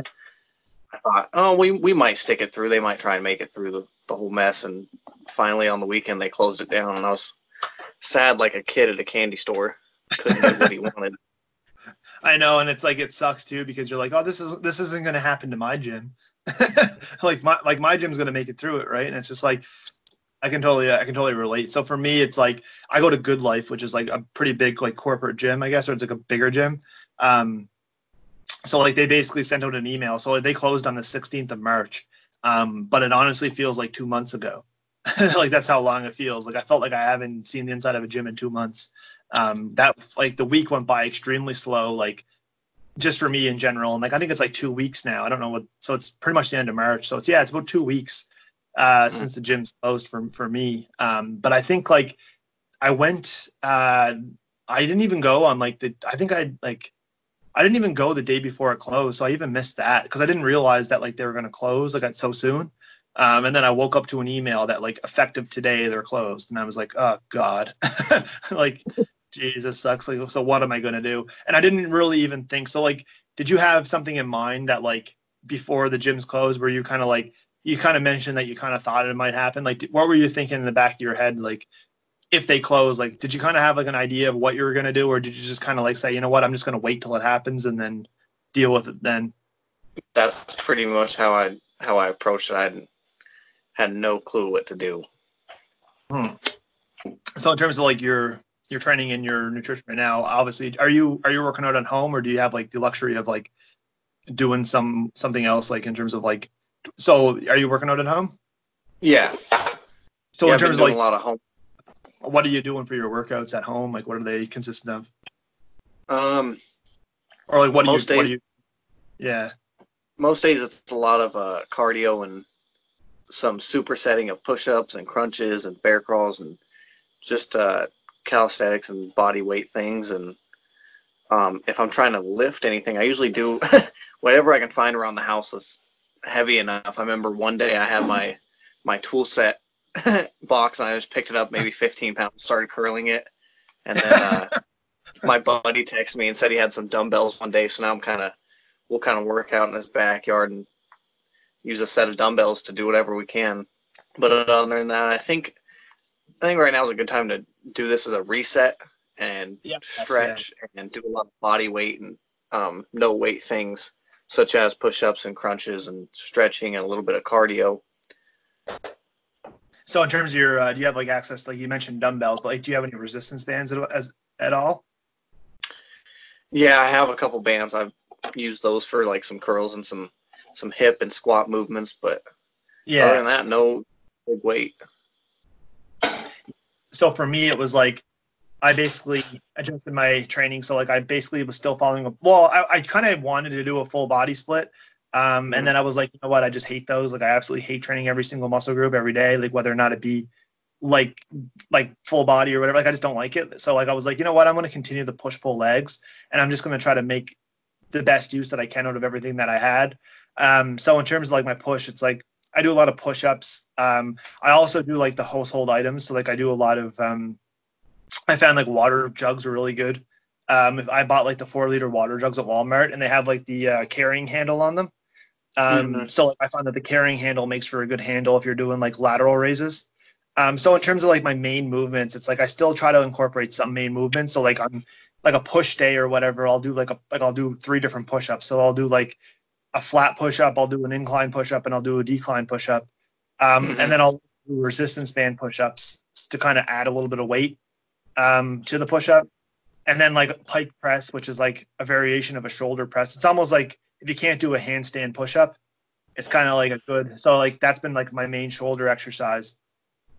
And then every other type of like isolation exercise is basically like a resistance band thing. So if I'm doing like bicep curls, one thing I did use was a broom handle. You can use like a hockey stick or a broom handle. I saw that. Yeah, that worked really well. I really like the feeling of that much better, as opposed to, you can get the same benefit of doing like the handle where you do the curl. But I just find that having that connected piece really, I don't know, it makes a big difference for me. So I've been doing the barbell or you call them barbell curls, but they're broom curls, or hockey stick curls or whatever. You can put a book bag on the bar, like whatever you add weight to it, water at the end, like whatever you want, sandbags But I just found that like resistance band was good for that. But yeah, so a lot of my isolation exercises are coming from resistance bands. But I also do have a pretty cool, I did a pretty cool thing, I thought. I made a homemade dumbbell. So what I did was I went down and bought like foaming tubing and cement, and I just crafted my own 30-pound dumbbell. So yeah, so I have a video coming out, a YouTube video coming out on Wednesday, where I actually show everybody like how I made this dumbbell. And let me tell you, like it turned out way better than I thought it was going to turn out. So in terms of like making the homemade dumbbell, I do a whole video on like how I did it, like how I did it. And then it turned out so good that I made another one, not another video, but another dumbbell. So I have 2 30-pound dumbbells. And awesome.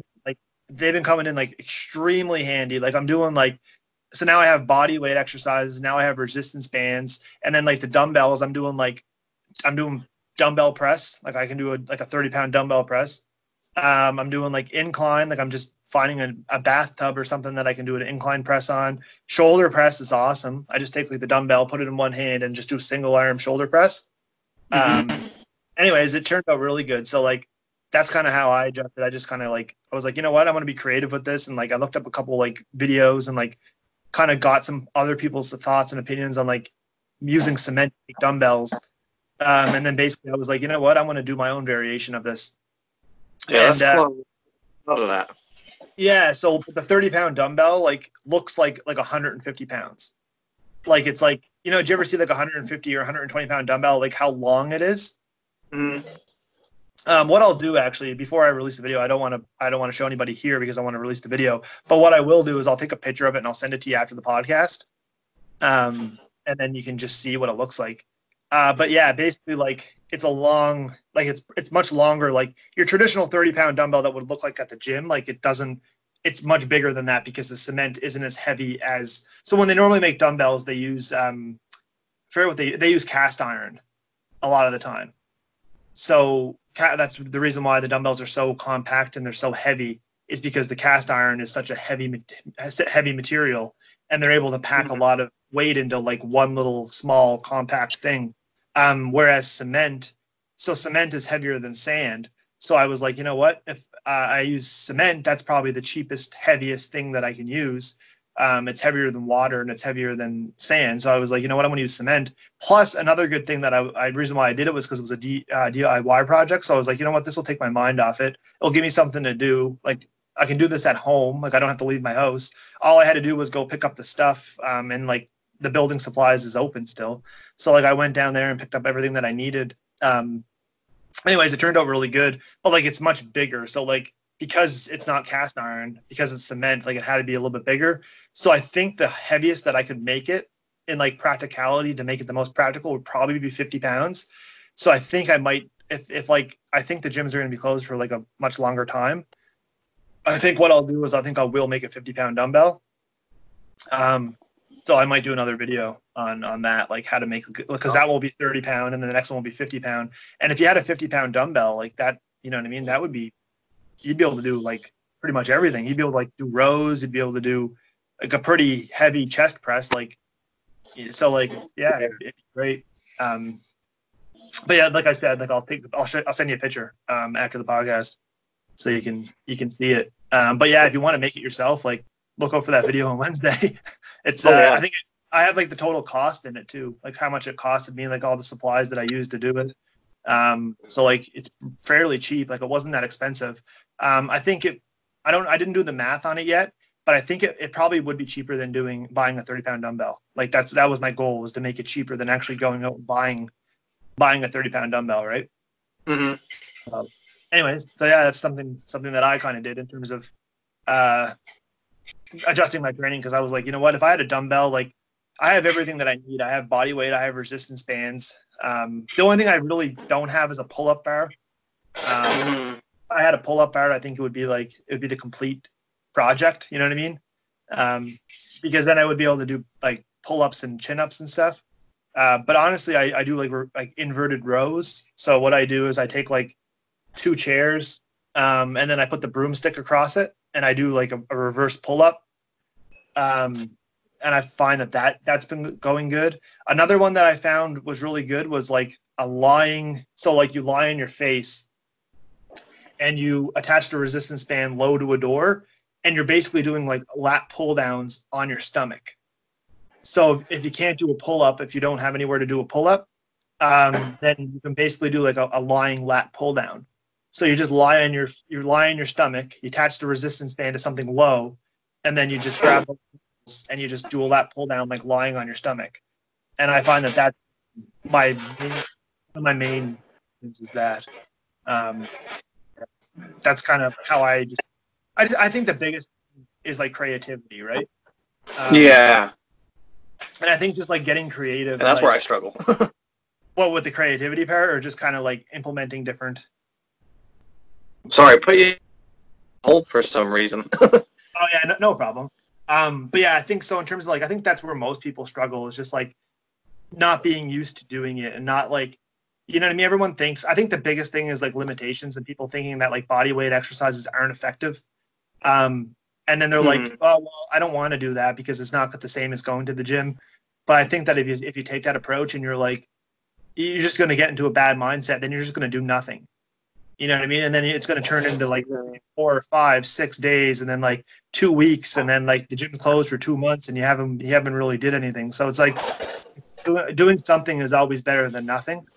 Whether or not whether or not it even be cardio, like walking back and forth in your apartment, just like whatever you can do, like just get off the couch. Like if you're stuck at home all day and you're not working, and you're not like doing anything, then like even going for like just getting up and cleaning your house, or just like cleaning your garage, or cleaning whatever, right? Or just doing something to get active. I think that's the biggest thing, is people are like, oh, I can't bench press, I can't squat, I can't deadlift. It's like, well, this is the opportunity to, like you said, to reset. You know what I mean? Like try something new, like try doing body weight stuff, change your training, start doing like 20, 30, 50 reps, because you're not used to doing that, right? You're probably used to going in and doing 10 cents on the bench press every time you go in. So it's like, just experiment and try to do more muscular endurance stuff, right? Because if you do anything higher than like 15 reps is like you're training muscular endurance. So it's like that might not be in your training. So like you could actually potentially benefit from doing like 35 resistance band curls because your body's not used to that, right? You won't be building strength. Strength is definitely going to take a hit if you're not used to. Like you return back to the like everybody's going to be benching 135 again, or like benching like 95 pounds again, right? Because everybody's like, oh shit, I never touched a bench press in like 3 months. But I would be devastated. But I think just like doing what you can, and then in terms of like your nutrition, have you been taking the same approach with your nutrition? Have you been like following that? Would you say? All that's pretty much the same. Yeah. See, I had a slip up where like I basically got like super demotivated, and I just like took a week off of like nutrition and everything. I was like, you know what? I'm stressing myself out. Like I need to like give it up for a bit. So I just did like a week off. And I was like, you know what? It was honestly like, I'm probably like 2 days on to like my new plan that I created for like this home-based stuff. And honestly, it's like been really good because like that break like allowed me to reset and like remotivate me.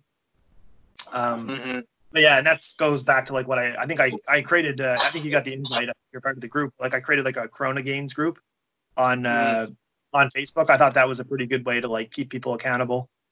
Because when I was like losing like motivation, I was like, you know what? I think it'd be kind of cool if we had like a group where like people could like connect with one another and like share their like workouts and share their like training and their tips and stuff. So I was like, you know what? I'm going to create a group. So that was kind of like, that kind of helped for me in terms of just like returning the ship around and like regaining my motivation. But honestly, I think the biggest thing is just like doing the best with what you can, like whatever you have, like being able to do the best with it, and like don't expect, you know what I mean? Don't expect it to be like the gym because it's not. But try to treat it like a normal gym session, right? Like put your music on, and like just try to get focused with it. Like I think that's the biggest thing is just doing the best of what you can with your body weight. Like if you've only got your body weight, then just do push-ups, do whatever you can, like pike presses, you can do abs. Like there's a lot of different ab exercises that you can do, like home workout ab exercises. Like try to focus on something else, right? Like if you can't train back, then like don't worry about back. Worry about like what you can train. I think is the biggest thing, because if you don't, then you're just going to end up doing nothing, and then nothing's going to be beneficial. So yeah, and then that's where you come back from. So in terms of what do you think is your biggest struggles now that like the gym is closed? Like what do you think was the most challenging part for you? Honestly, just doing the work. It's hard to get up and want to do a workout and go do push-ups or go do cardio when you can't go to the gym. I can't lift, so that's my love. I love lifting, so I definitely struggle with getting motivated to get something done. Yeah, I think the motivation thing is like, I think a lot of people have like an issue getting focused at home too, right? Because if they're working out in their living room, it's like it's obviously doesn't feel like you're at the gym. So it's like I think the biggest thing is just like motivation, just to like get up and do those push-ups, because like let's be honest, push-ups suck. Like they're not fun. And like doing like a bench press or a dumbbell press is a little bit funner because it requires like a little bit more like technique, you know what I mean? It's just like, whereas like a push-up is just like, oh god, I gotta wake up and do push-ups again. Yeah. So it's I think a lot easier once. What's that? It's a lot easier once you get moving. Once you get into it, you can kind of steamroll it, but it's still pretty hard to get going. And I think like once you start once you start figuring out like what you're gonna do, I think you'll be like, you know what I mean? Like if you're like, okay, well, these are gonna be what my main movements are, and these are gonna be like what I'm gonna try to do. I think like having like a plan and like winging it's fine. Like I did a couple home workouts where I'm like, you know what, I'm just gonna do whatever, do some like calves, do some abs, do some biceps, like just train whatever I feel like doing, right? I think both approaches are good, but I think by like having a plan now is extremely important. Like even if it is writing down your push-ups or writing down your crunches or writing down something, it just makes you like stick with it more, right? Oh yeah, absolutely.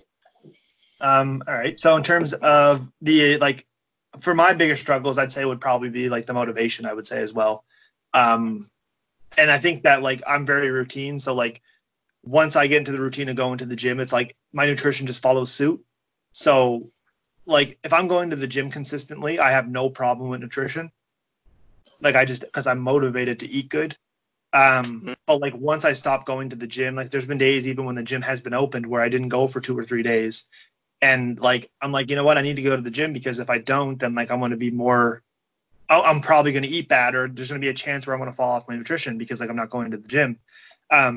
So the biggest thing for me was losing the routine, like feeling like I'm getting a solid workout in. And because I was doing like suboptimal training at home, or what I thought was suboptimal, just like not the most effective it could be, it just kind of made me like be demotivated with my nutrition. Mm-hmm. So I mean, I was waking up and like eating cereal in the morning, and like I'd have like 3 bowls of cereal a day, and like that was my lunch, breakfast, and dinner. You know what I mean? So like that's obviously not going to do it. And that's so like I just kind of got really demotivated. So I was like, you know what, I'm going to take a break, and just like kind of reset and just kind of worry about like, but like so like yeah, after I've kind of like developed a little bit of like home workouts and started getting a feel for them and started like finding exercises that I could do, my nutrition just fell in place again. And I basically just like picked up where I left off. But for me, it's like the two go hand in hand. Like I can't be doing good at one side and then not at another. Like they have to be both like not synergistic, but they have to work together. You know what I mean? Yeah, that's how I am. Yeah. So if one falls off, then the other one's going to fall off for sure. Like it's either I'm doing both at once and I'm doing them really well, or I'm doing nothing. Yeah. Like that's just kind of like, unfortunately, that's just how it is for me. So in terms of like your advice, what would you say the biggest advice is for somebody who is kind of struggling, like maybe they're bouncing back and forth with their home workouts? Let's just say it doesn't really matter what they have access to. Like they could have access to dumbbells, resistance bands, body weights. Doesn't matter. Like what would you say your biggest advice to them would be, just to kind of like, during this time of not having access to the gym? Ooh, just commit to yourself. Make a commitment to yourself. If you're already going to the gym, you're already spending half hour at the gym. Even if you cut it down to 20 minutes at home because you can't think of the whole workout program, that's fine. At least you're doing something. So just kind of dedicate some time to yourself. Even if it's cardio, just going for a walk, and you're trying to lose weight, get those steps in, whatever you can do. Yeah, I think that's good. That's good advice for sure. I would say that like my biggest advice would be just like, other than sticking with your nutrition, I wouldn't give that advice because like I think everybody knows that. But I also think that for me, it's like it's been hard to kind of like to focus on my nutrition and like not be able to work out. So I think like, I mean, nutrition is obviously important. Like you don't want to be overeating. But my biggest advice would be just to kind of like do the best of what you have, right? So like whatever you have, like maybe you don't have like chicken because the store, like you went to the grocery store and like they didn't have it. Like I went to a grocery store a couple times, I couldn't get chicken. You know what I mean? That's a staple of mine, and I was completely thrown off because I was like what am I going to do? Like, and like I mean, obviously there's other protein options like fish and whatever, like meat, but like I was just so stuck in my ways where like I was like so routine. You know what I mean, with what I'm doing. So I think that like in terms of like just doing the best of what you have, like if it's tuna fish that you have, if it's whatever you have, just make the most of it in terms of like your training. Like if maybe you can only do body weight, maybe you can only do like push-ups every day, or maybe like, you know what I mean? So I think just by like taking the approach of like doing something is better than nothing, and like you mentioned, like going for like a walk or like just like basically doing anything at all, I think that will eventually build up, like the momentum from that will build up, and it will kind of like accumulate to the point where you're like, okay, I'm doing this now. Like, what can I add? And I think another big mistake that people make is they try to do like too much at once. So they'll try to do like a huge home workout, or like, you know what I mean? It's just like, and it's not practical because like they're just trying to like make up for what they can't do. So I think that like you said, like if you can't make it an hour, don't make it an hour. Make it like a 20-minute workout or a 15-minute workout. So I think that's another mistake that I think that that's the mistake that I made. I tried to do like home workouts, like full body workouts, and like they just didn't work for me because I just couldn't focus on I was going from like legs to like abs to, you know what I mean? I just didn't like it. So Yeah. I was like, I'm going to make these much shorter, and I'm only going to do like a push workout. But yeah, I think that's the biggest piece of advice for me. Yeah, that's kind of how I do mine too. Yeah, just kind of break it up, make them more manageable, and like try to make the most of what you have, or just try to get the best result that you can out of what you're doing, right? So, so let's move on to the final two topics. So let's just quickly touch on meal prepping. There's only a couple of things that I want to kind of touch on with this, but like how important do you think meal prepping is? And like in terms of like meal prepping for you, do you always do meal prepping, or is it something that you bounce back and forth with? Or like when do you find meal prepping beneficial, I guess, for you? Is it hard? Yeah, it's hard to get into. That's for sure, because you got to have the containers, and you feel like you got to have all these recipes, and you don't know where to start. But once you kind of get the ball rolling, it gets a lot easier. You kind of get into a routine. You know what you like to eat. You just weigh everything out and cook it, and it's pretty much the same all the time. I think it's extremely beneficial to anyone that's trying to take their fitness seriously, but more throughout the week. I know this, or through your work week, I should say, because like I know a few people that I work with have issues with what they eat at work. You know, sometimes they'll go out to work and their company takes them out to lunch or orders some pizza and something like that. So that's when it becomes beneficial. Or instead of sitting there being hungry, you can get your nutrition throughout the day and instead of trying to cram it all at once when you get home and eat dinner. Yeah. So yeah, I like. So in terms of like meal prepping, like do you pick a certain day of the week where you're like, I'm going to meal prep, and that's what you do? Or is it kind of just like, how long do you normally meal prep for? Like, is it like a full week, or is it like a couple days? We usually do 5 or 6 days at a time. So we'll go grocery shopping on Friday or Saturday, and then Sunday is usually our meal prep day. We'll spend the whole afternoon just kind of prepping lunches, some breakfasts and dinners, and then of course snacks for work. So Nice. yeah, I think that's the way to do it. Yeah, I agree, because I think a lot of times like people, another thing is like you mentioned with like ordering fast food, like if you have your meals ready, then like you've already determined your macros, like you've already figured out that your meals, this is what you're eating, this is like what you need to eat. So I think like it leaves a lot less flexibility. Flexibility can be good, but it can also be bad. I think if you have the flexibility, then you're like, well, okay, well, they're going out to eat for work, like, okay, let's do that. And then like, let's not eat this chicken and rice meal. And then like, how do I have to adjust it? Like, I think that like, that can be good because you get to have the flexibility, but I think if you're meal prepping, I think you're going to be more committed to what you're doing. And you're able to like, make sure that you're getting your calories in. Cause there's a lot of people that struggle for calories, like whether or not it be like trying to eat too much or eat not enough. Like there's people out there that have a hard time getting calories in. And then there's other people that like just continually eating, like eat way too much just in general. Right. Yeah. So I think meal prepping is like being able to like figure out like how much you need to eat and portion it. I think like portion sizes is huge. Like being able to like you said, having the Tupperware containers and like meal prepping them into like individual containers. And then just taking the time to do that because you know the portion sizes of your meals, you can already track it. And I think tracking is huge too, because if you go to eat, you go somewheres, it's harder to track things that you eat out because you don't know what went into it. Whereas meal prepping, everything's already tracked. You've already weighed up everything. You don't just have a big pot of rice in your fridge, or you just don't have a big thing of chicken. Like you have the individual meals. And I think that like you can just grab and go. So I think, and another thing too is like dishes too, because like cooking takes a lot of time. Like, so if you spend the time to do it like during one day of the week, then like you're going to have a lot more time doing dishes that day, but like it's going to make for a lot less cleanup during the week when you're busier. Exactly. Like you won't have to wait for chicken to cook in the oven, or you won't have to like clean the frying pan 3 times a day. You know what I mean? Or like whatever you're doing, like it just makes it way easier, and it can save time in the long run.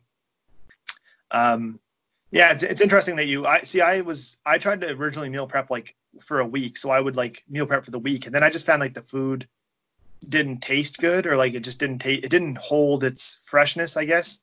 So So there's certain foods that like I'll do a week, and there's other foods that I'll do a couple days. Like, so rice, what I normally do is I normally just put on, like, I use a rice cooker. Do you use rice cooker when you cook rice, or do you have rice in your? Yeah. I find that the rice cooker is really good because like you can just throw the rice, like the thing that it cooks the rice in, I just throw that directly in the fridge. I'll make enough for like probably like 5 days. In terms of like the chicken and the meats and stuff, I normally just like do them every 3 days. And I just find that the 3 day rotation for like that kind of stuff just kind of makes it taste better. Yeah. So I normally meal prep like Sunday, Wednesday, and then like that's pretty much about it. So I probably meal prep twice a week. And I find that that's been kind of going good. But I normally don't portion it. I normally just cook it and leave it in the fridge. And then in terms of like weighing it up, I do that as I go. That's just kind of how I do it. Mm-hmm. So are you currently following like a structured, is it a flexible dieting approach, or is it like a structured meal plan? That's a little bit of both. Yeah. It's flexible because I know I can make substitutions and I know what I can substitute in and out. Mm-hmm. But it's also strict because I don't really get tired of food. I eat the same things all the time. And if I do get tired of it, it's pretty easy. You know, you just switch up the seasoning or you cook it a different way, and to me that really makes a difference. So it is in that way because I literally eat the same thing all the time. Yeah, I'm the same way too. Like I'll eat the same thing. Like the only thing I'll change is like the spices or the flavor, and then just like being able to eat. I'm pretty routine with that kind of stuff. Like I can eat everything. I can eat the same thing every day if I had to. Like if I had to eat oatmeal every day, I could do it. If I had to eat chicken every day, I could. So just for simplicity, like I'll keep my diet extremely simple, and I don't try to throw too many curveballs in because like I find too much flexibility like allows for too many mistakes and too many like. Do you know what I mean? Too much stuff in your diet that you necessarily don't want. Like if you're using like if everything goes, then like if everything in your diet like is too flexible, then like it's not really a diet. It's kind of like you're eating how you want. You're just tracking it, which is good. I mean, depends on.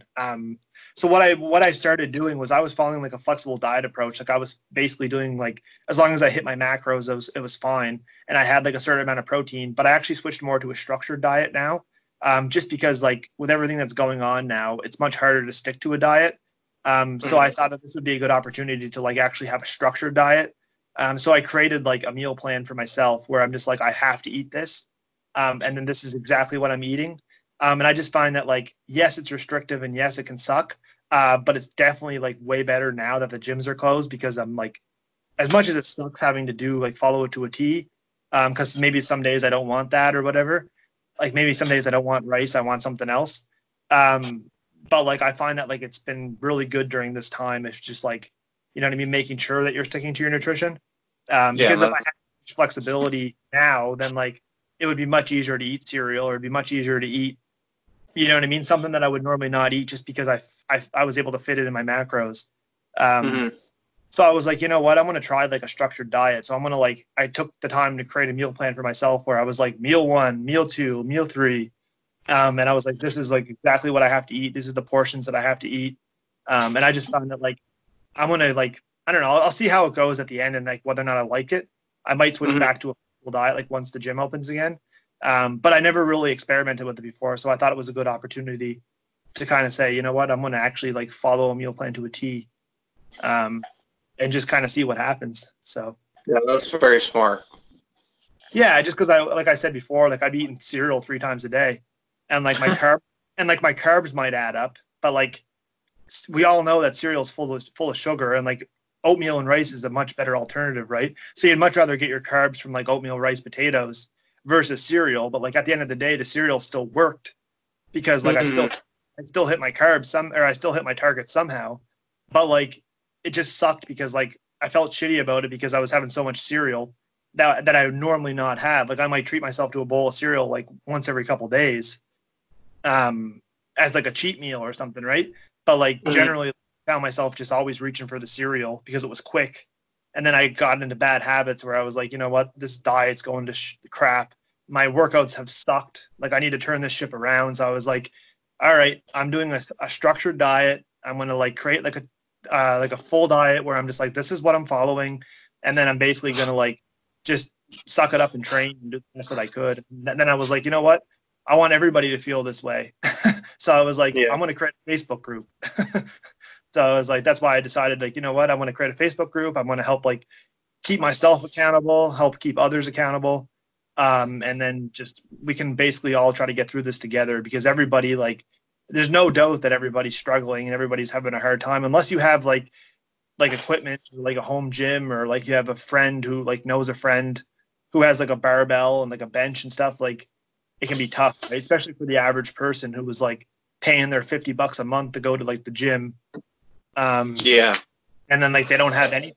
They didn't invest in anything. They might be living like on a college dorm. They might be stuck in a little college dorm sharing it with somebody who like is rooming with them. Like, so it's like everybody's in a different situation. So I think that like by having the group, it's like it's motivating to kind of like help connect with people who, like, you know what I mean, might need a little bit of motivation. Just like I did for that week, that I was like, you know what, this sucks.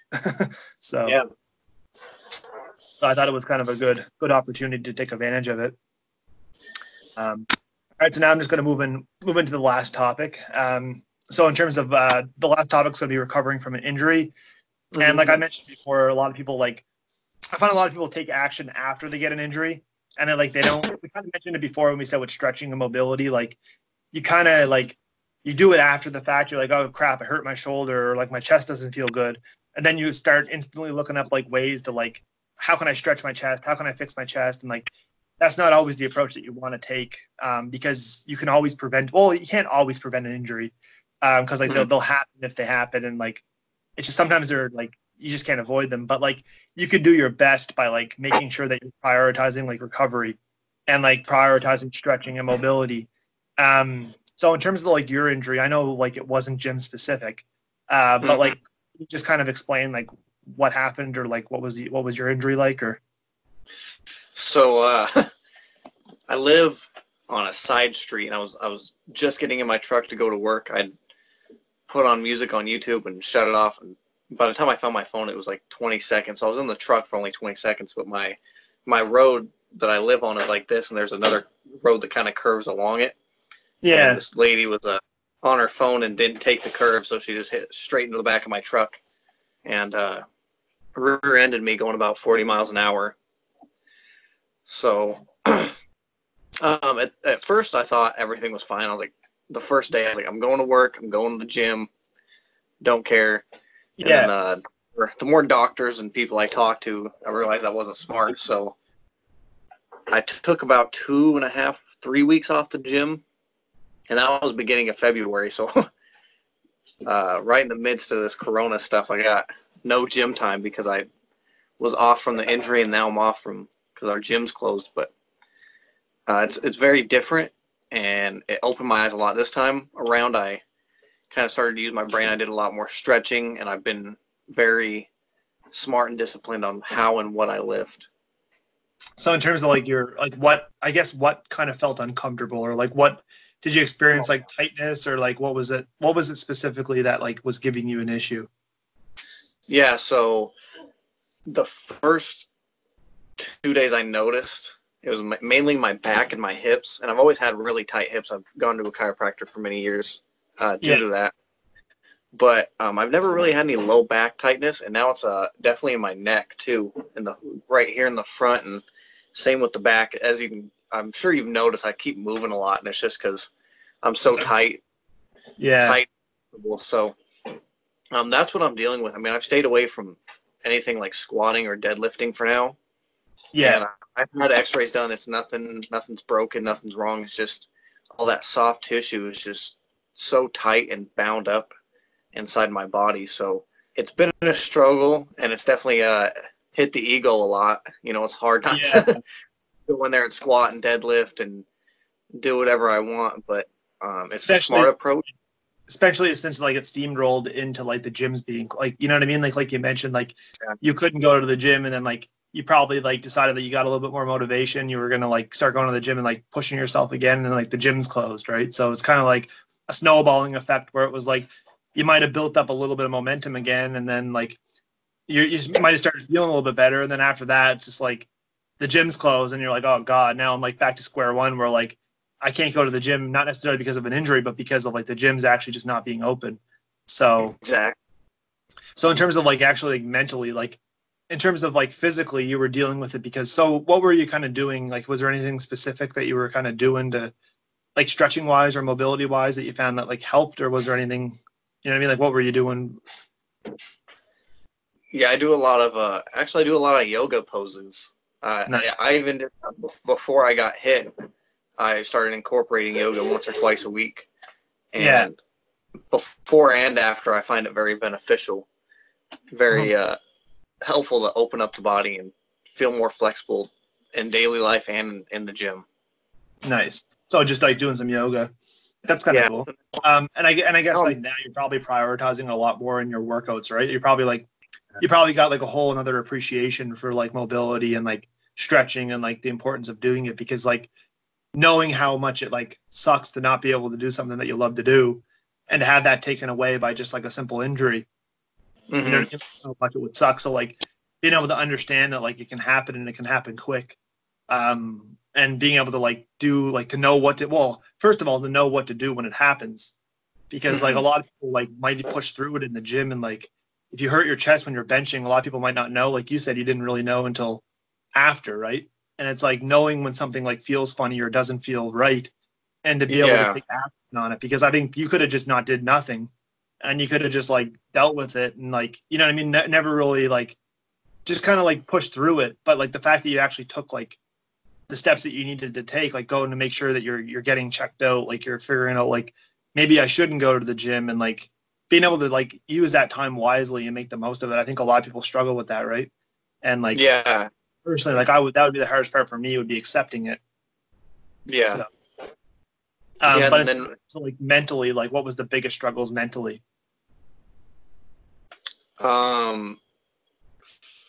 Mentally, it was definitely not being able to go, but also trying to get myself into a different routine. So, you know, the routine went from lifting and let's go kill it at the gym to, okay, I got to stay home and I got to do some stretches. And at first it wasn't even like real stretching. It was like just kind of doing this a couple times, just kind of slight movements to open myself up. So that was definitely hard. It was just like, okay, I got to do this stretching twice a day now. Like, it definitely hit my mental pretty hard.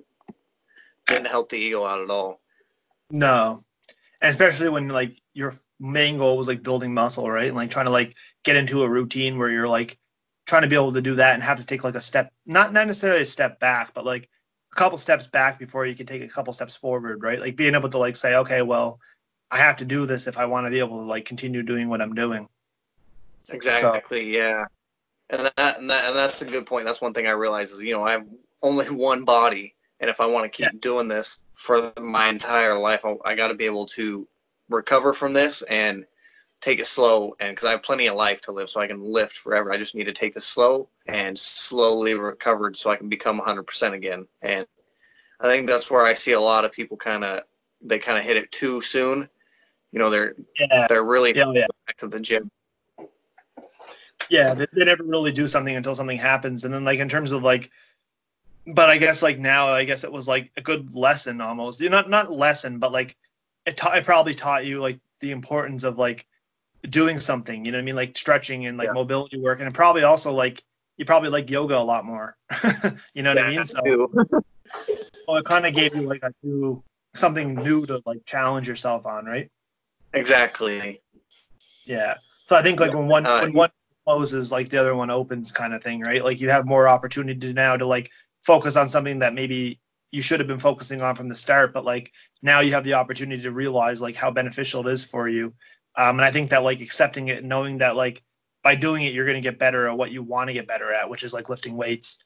And then also like stay healthy. Like the worst thing, I mean, personally for me, I've never experienced an injury like, well, I mean, I've had injuries, but like nothing like substantial that like really kept me out of the gym. But I just know that like there are days when I go into the gym and my joints don't feel good, and like I'm curling or like something just doesn't, I'm not feeling it where I should be. And like my back's bothering me or my like hips are tight or you know what I mean? And like it's a very uncomfortable feeling like going in and like having sore joints. Yeah. So I think that like in terms of like being able to like deal with it, just like being able to like know when to lay off and when not to, and like dealing because like there's nothing more stressful than going in and thinking you're gonna have a good workout and it like sucking because like your joints are sore. Like I think like nagging injuries are the worst. Yeah. Right. Having like I think it's almost better not working out. Like I think it feels better. Like it's less stressful not working out than like working out with a nagging injury. Yeah.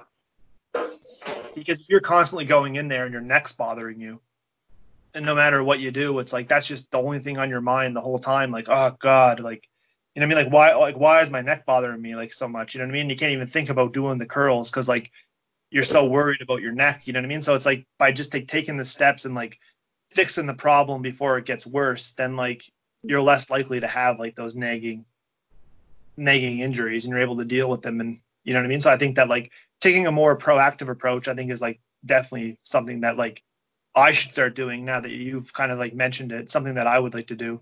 It's definitely something I definitely don't do a lot of, like stretching and mobility and stuff. And I think that goes back to like these home workouts, right? Like instead of like now focusing on your workouts at home, like focus on mobility, like focus on things that you can do to improve your mobility. Like there's lots of different things like home exercises and like stretches and like there's lots of things you can do at home to improve your flexibility. So like maybe making the best of what you have is just like not working out and just trying to like figure out your mobility or working on your shoulder flexibility or working on your back tightness or just trying to do something like that to like keep you in the gym longer. Yeah.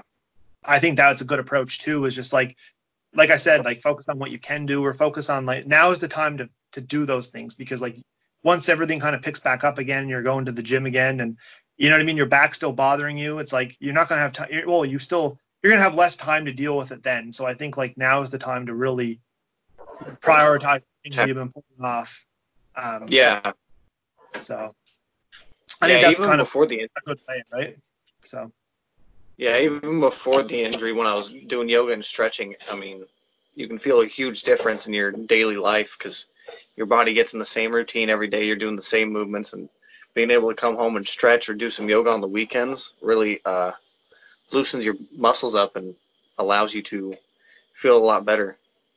Yeah, I think I did 2 yoga classes. I did like a normal one, and then I did some like hot yoga, and like they were pretty good. Like, I mean, I didn't stick with it enough. I think I would have liked it more if I stuck with it. But I think that like just balancing the gym with yoga was like actually going to the classes was like, I didn't have enough time, or I mean, I used the excuse that I didn't have enough time because I didn't see it as a priority. But I think that if I would have made it a priority and I would have like, you know what I mean, made the gym and then made the yoga on the weekends or something like a priority, I think they're like where I would have been now would have been much better. In terms of just overall like health. But it's something that like I'm going to totally like look into and try to like include some type of like flexibility component because it's also good for your mind too, just to like relax. And it kind of gives you a routine, kind of gives you something to like challenge yourself because I feel like the biggest thing with like stretching and like mobility stuff, it's like you just never really feel like you're getting better. You know what I mean? Like, it's just like, but like, okay, I suck. Like my shoulder doesn't go that way, or like my back doesn't. Like I can't get past this point. Like, and I don't want to press it. I don't want to push it because if I do, like I pull something. So it's just like that uncertainty of not knowing like what to do and how much to do. But whereas like yoga, it's kind of like, oh, here's what we're gonna do. We're gonna do these positions, and we're gonna transition from here to like it's like almost like a structured routine. It's almost like a training program, right? So, and like you even have like beginner, intermediate, advanced. Like there's different progressions. So I think that makes sense for really anybody, honestly. So I think that's going to do it for those topics in terms of all the topics that we kind of covered. I think we kind of hit everything that we wanted to hit, and I just seen the thing got to the 2-hour mark. So I've always been struggling with time. I always try to keep it under 2 hours, and I'm just like, originally it was an hour when I first did the first one, and it was like that's absolutely not possible because we were like we did the introduction and it was like 30 minutes, and I was like, how the hell do you spend 30 minutes on an introduction? Yeah.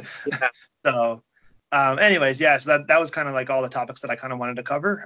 But I'd like to thank you for your time, because I know, I mean, everybody has more time now, but we all know that, like, you know, everybody's kind of time limited. And I just want to thank you for being able to take the time to do the podcast. And obviously I feel like you do have a lot of value. So that was another interest of mine, was to be able to bring people on that I feel like would have some type of value. So I appreciate everything that you shared, and I appreciated like all your information that you had.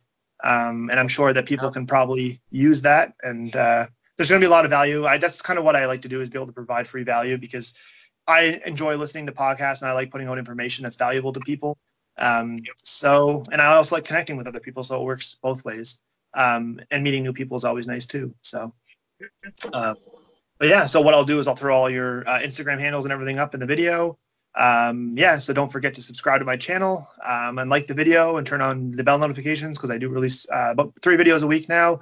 And like I mentioned, the podcasts do come up sporadically. So as I connect with people, I will be uploading the podcast to my YouTube channel. They will be available on Spotify. I do have a Spotify with 13 episodes, I think, but like I ran out of time on my SoundCloud account to upload. So I basically have to like upgrade my SoundCloud account in order to put the rest of them on Spotify. But I plan on doing that, so I'm going to make the transition. So they are going to be on YouTube. These ones are going to be on YouTube, but eventually they will be available in the audio format on Spotify as well. Okay. So yeah, that's kind of what I was thinking. And I'm going to send you that picture of that dumbbell as well, because I do want to show you. But yeah, so that's going to do it for today's podcast. So don't forget to be inspiring, stay motivated, and continue to push your limits.